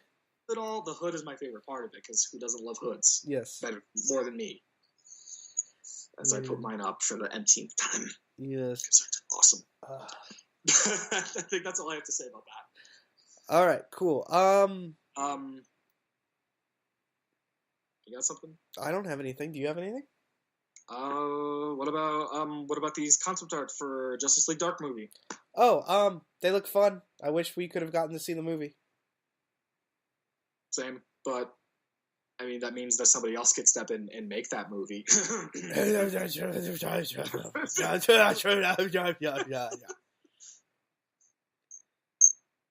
Anyway, it looked like could have been a fine movie, just like George Miller's Can Justice League film. Yeah, could have been something fun. Great. Could have been fun. I mean, that's the thing with concept art: infinite possibilities. So infinite possibilities.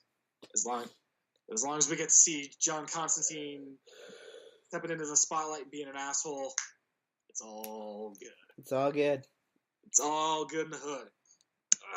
Jeez. Okay. Next. Oh yeah, Paramount released their upcoming Hasbro-based movies. Nobody gives a shit. Who gives a shit? Other than me, who's still hoping that we could get a solo Snake Eyes movie, because Ray Parker's Snake Eyes is awesome. No, totally. But that's it. That's the only reason. Yeah. If those lights keep going on, I'm just going to imagine they're going to snap back on and Venom's going to be right behind you. No, dude, because then we would be the ones to break what Venom looks like. That would be marvelous. I just look over my shoulder and he's just sitting there with that creepy grin on his face, just like, oh great. I just set in stone what my nightmares are gonna be. Fuck. Ha ha ha ha ha ha. I'm gonna be Venom. Mm-hmm. Well, that would be interesting. Yeah. You just have a clairvoyant vision of the future, just have a nightmare, you think it's a nightmare and then realize, holy shit, it's actually real. Yeah. I had a vision of what Venom looks like. How is this possible? No.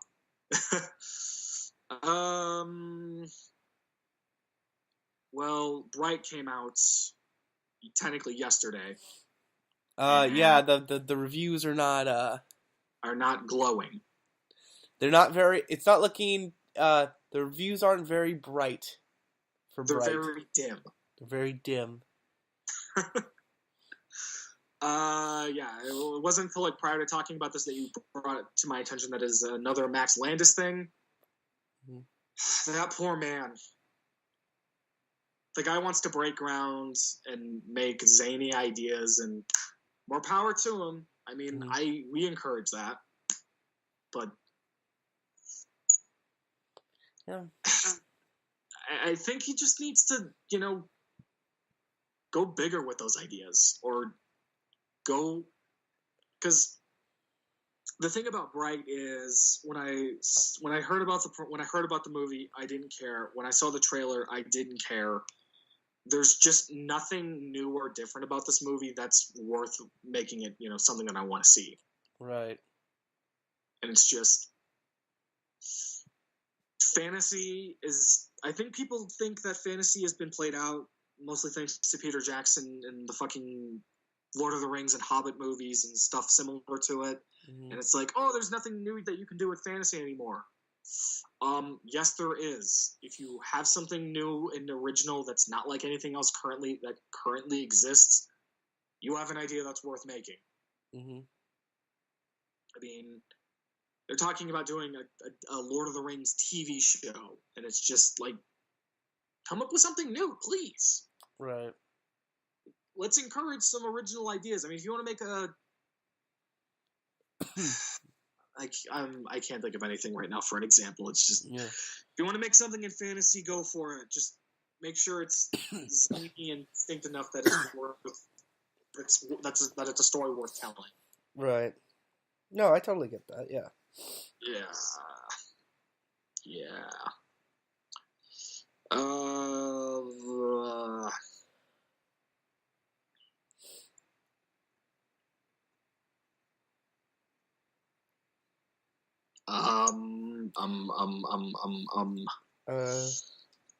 yeah, did we mention the Han Solo movie? Where they probably had to reshoot 50% of it? Where Paul Bettany outright confirmed that they reshot more than they should have. Right, and then they had to go back and shoot at least 50% because of the DGA rules. Yeah. And it's just like, is this movie even worth it anymore? I don't know. I certainly don't care. I mean, I didn't really care much to begin with, but I don't care a whole lot more now. Yeah. Godspeed that movie can pan out. Yeah. Quentin Tarantino's doing a Star Trek thing. Yeah, I heard that. That's really surprising. I mean, for a guy that's mostly forged his own path doing his own crazy, wacky ideas, this is really something I didn't expect. Yeah. I mean, for a guy that's literally went out of his way to make his own style of filmmaking and just find a way to top it with every new movie he makes, this is something I never thought I'd see. Well, no, I totally get that. Yeah. Like, you can just imagine a Tarantino-style Star Trek movie. That just... Yeah, that's going to be... That's cool. I kind of want to see the dialogue's going to be great. The dialogue is going to be great. The scenes are going to be very stylized, which is okay. Yeah. Throw Sam Jackson in there and you got yourself a movie. Damn right. Oh my god, Sam Jackson's going to be in a Star Trek movie. Along with Christoph Waltz. You just have Samuel Jackson play the sassy lead supporting character and just have Christoph Waltz play the zany villain. He's going to be like, I don't give a fuck what you goddamn think, Christoph Waltz, of your fucking bullshit. Because I'm going to come down there and blow the shit out of your fucking planet. And just every other word, and it's going to be the hardest R Star Trek movie ever made. Yeah. It doesn't even accommodate all the F-bombs. It's just going to be super zany and violent, and I'm going to love it. Back in the trail of concept art, so apparently we're getting a Sabrina the Teenage Witch reboot thingy-majigger. Yeah, I heard that. Yep. And I guess let's see how that pans out. I definitely remember the old show back in the day. Yeah. So let's see where this goes. Maybe this will be maybe they're gonna turn this character into a female John Constantine, where her sidekick's a talking cat who gives her shit all the time. Yeah. A lot, but a lot more F-bombs. Yeah. Violence. Totally. That'd be pretty cool. I'd watch that. Yeah, totally. As I wait for a new Constantine thing to happen. Yeah. Let's face it, as much as I'm looking forward to the animated miniseries, it's not going to satisfy the fact that I want a Constantine series. Or a movie. Right. It's like, yes, I love Matt Ryan as Constantine, but I want more. I want more, goddammit. Yeah. Oh, yeah, I forgot. We got our first trailer for the new Jurassic World movie thingy. Yeah. Thoughts on that? Yeah. I don't know, man. It's like... Those are my thoughts. That's my thought. I don't know. I saw the trailer and it kind of looked cool. Whatever. Yeah. Just like, okay, so it's a thing. Yeah. Jeff Goldblum's back because apparently if you have an old franchise, you have to get him back at some point. Well, like, okay, I like the idea of it being shot as a horror movie, but the trailer looks... This premise is so fucking stupid. Like, oh, we gotta go back to the island because the island's gonna explode. And do we, should we save the dinosaurs to make sure that they get alive? No! They're fucking dinosaurs!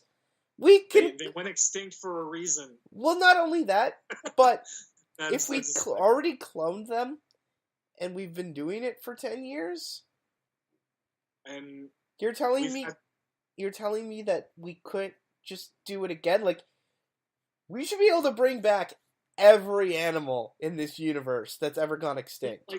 Like, you mean to tell me we can't just create, like, another self-contained island with dinosaurs on it?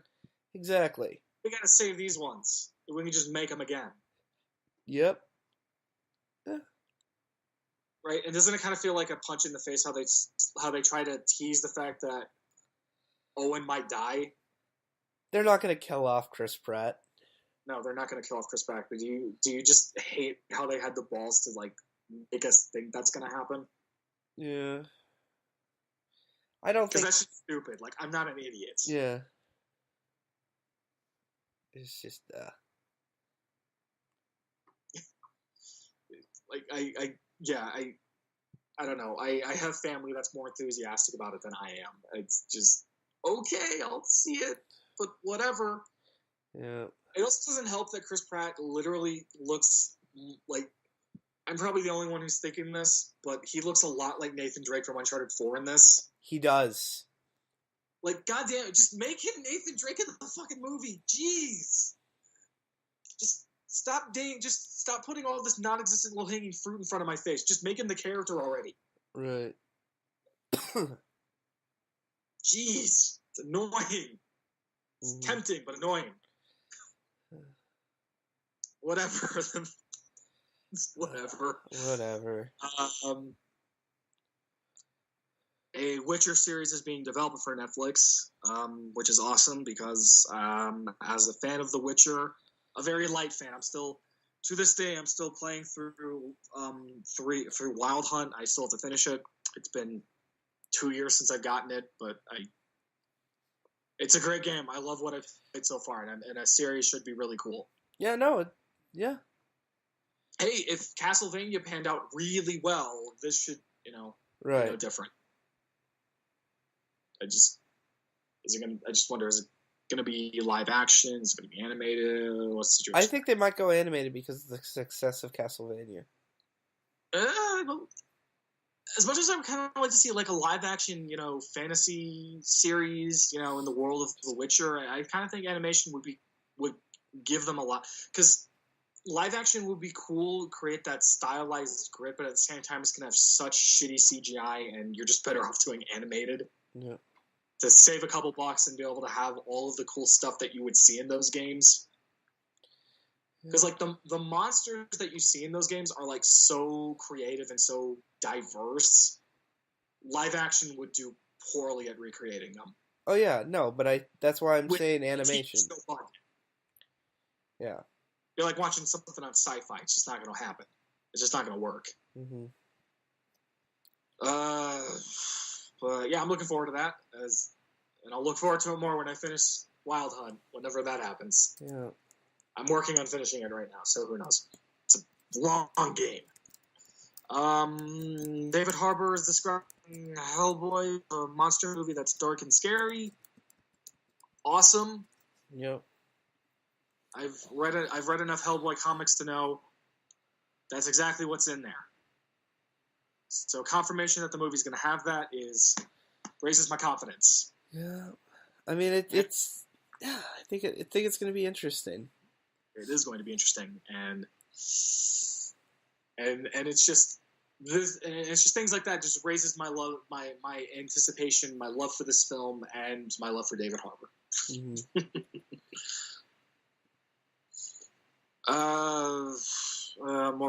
More pictures and stuff keep getting released for Tomb Raider. Just show me a new trailer already. Show me a trailer that doesn't spoil the movie. Right. Well, because like I said, I told you the whole same thing. The last shot of that trailer is going to be the last shot of the movie. Yeah. It's like, bravo, way to... And she doesn't even, like... Up to this point in the reboot series, she doesn't even don the signature dual pistols. Right. He just uses one. Like, so... Trying to bring back that little bit of lore from the original games in this reboot series is already rubbing me the wrong way. Right. They already did 2 live-action movies based on those games. This should be based on the new ones. And that means focusing on this more gritty, realistic version of Lara from that series. And that means her not having the signature dual pistols, damn it. Yeah. I know there's going to be some people that are going to disagree with me, and I say... That's in the past. This is the present. Focus on that. Right. Jeez.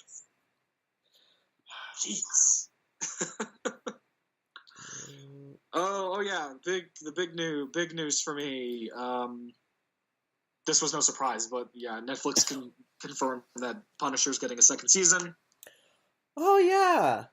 Yeah. Congratulations. It happened. I knew it was going to happen, but... Punisher finally gets a sequel?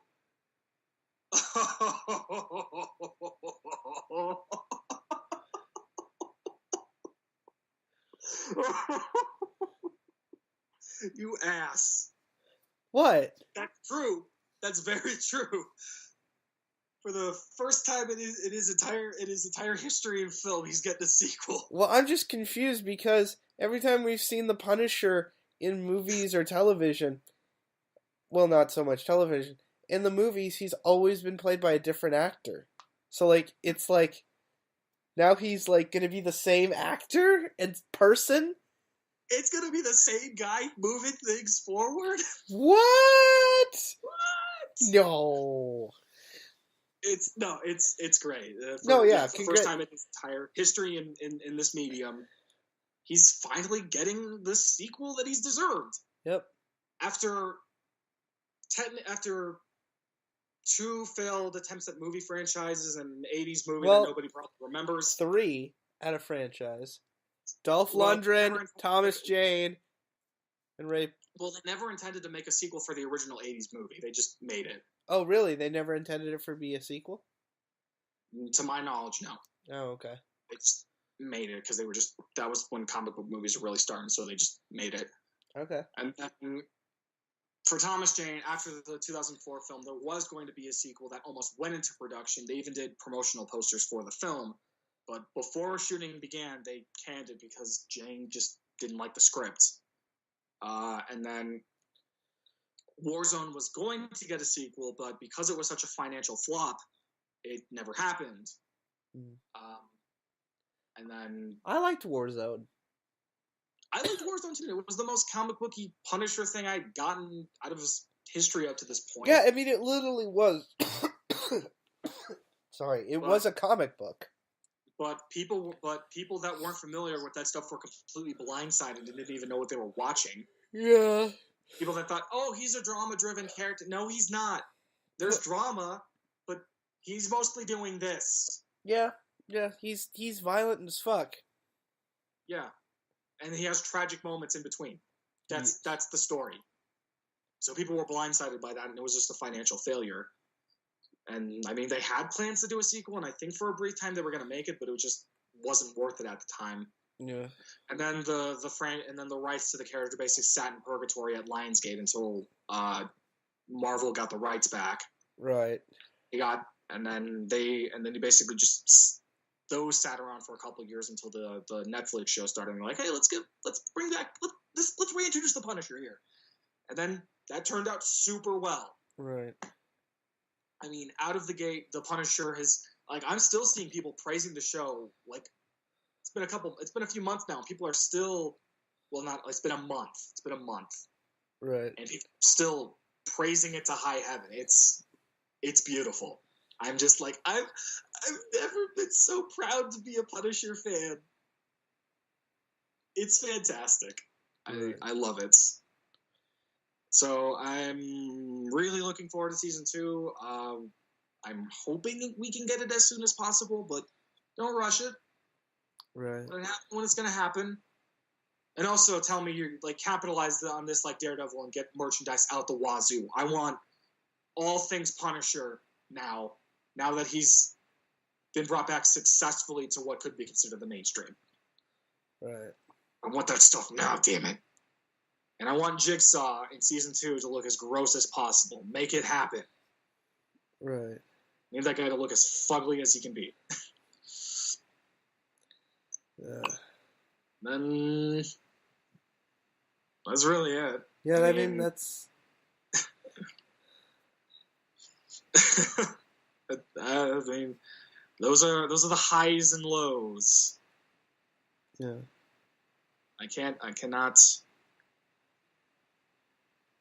I'm scrolling. I'm double checking my Twitter feed, see if there's anything else I missed. But I'm not seeing anything. No, I don't. Eh.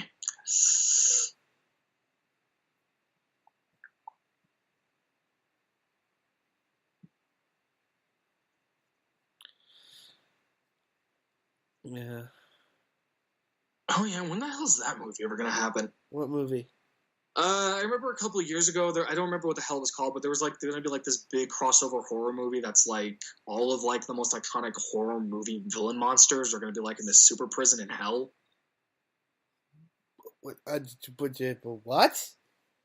Yeah, I don't remember what it was called, but I remember hearing a couple of years ago there was this movie in development that was going to be this big crossover of horror movie icons, and they're all Freddy Krueger, Jason Voorhees, all that stuff.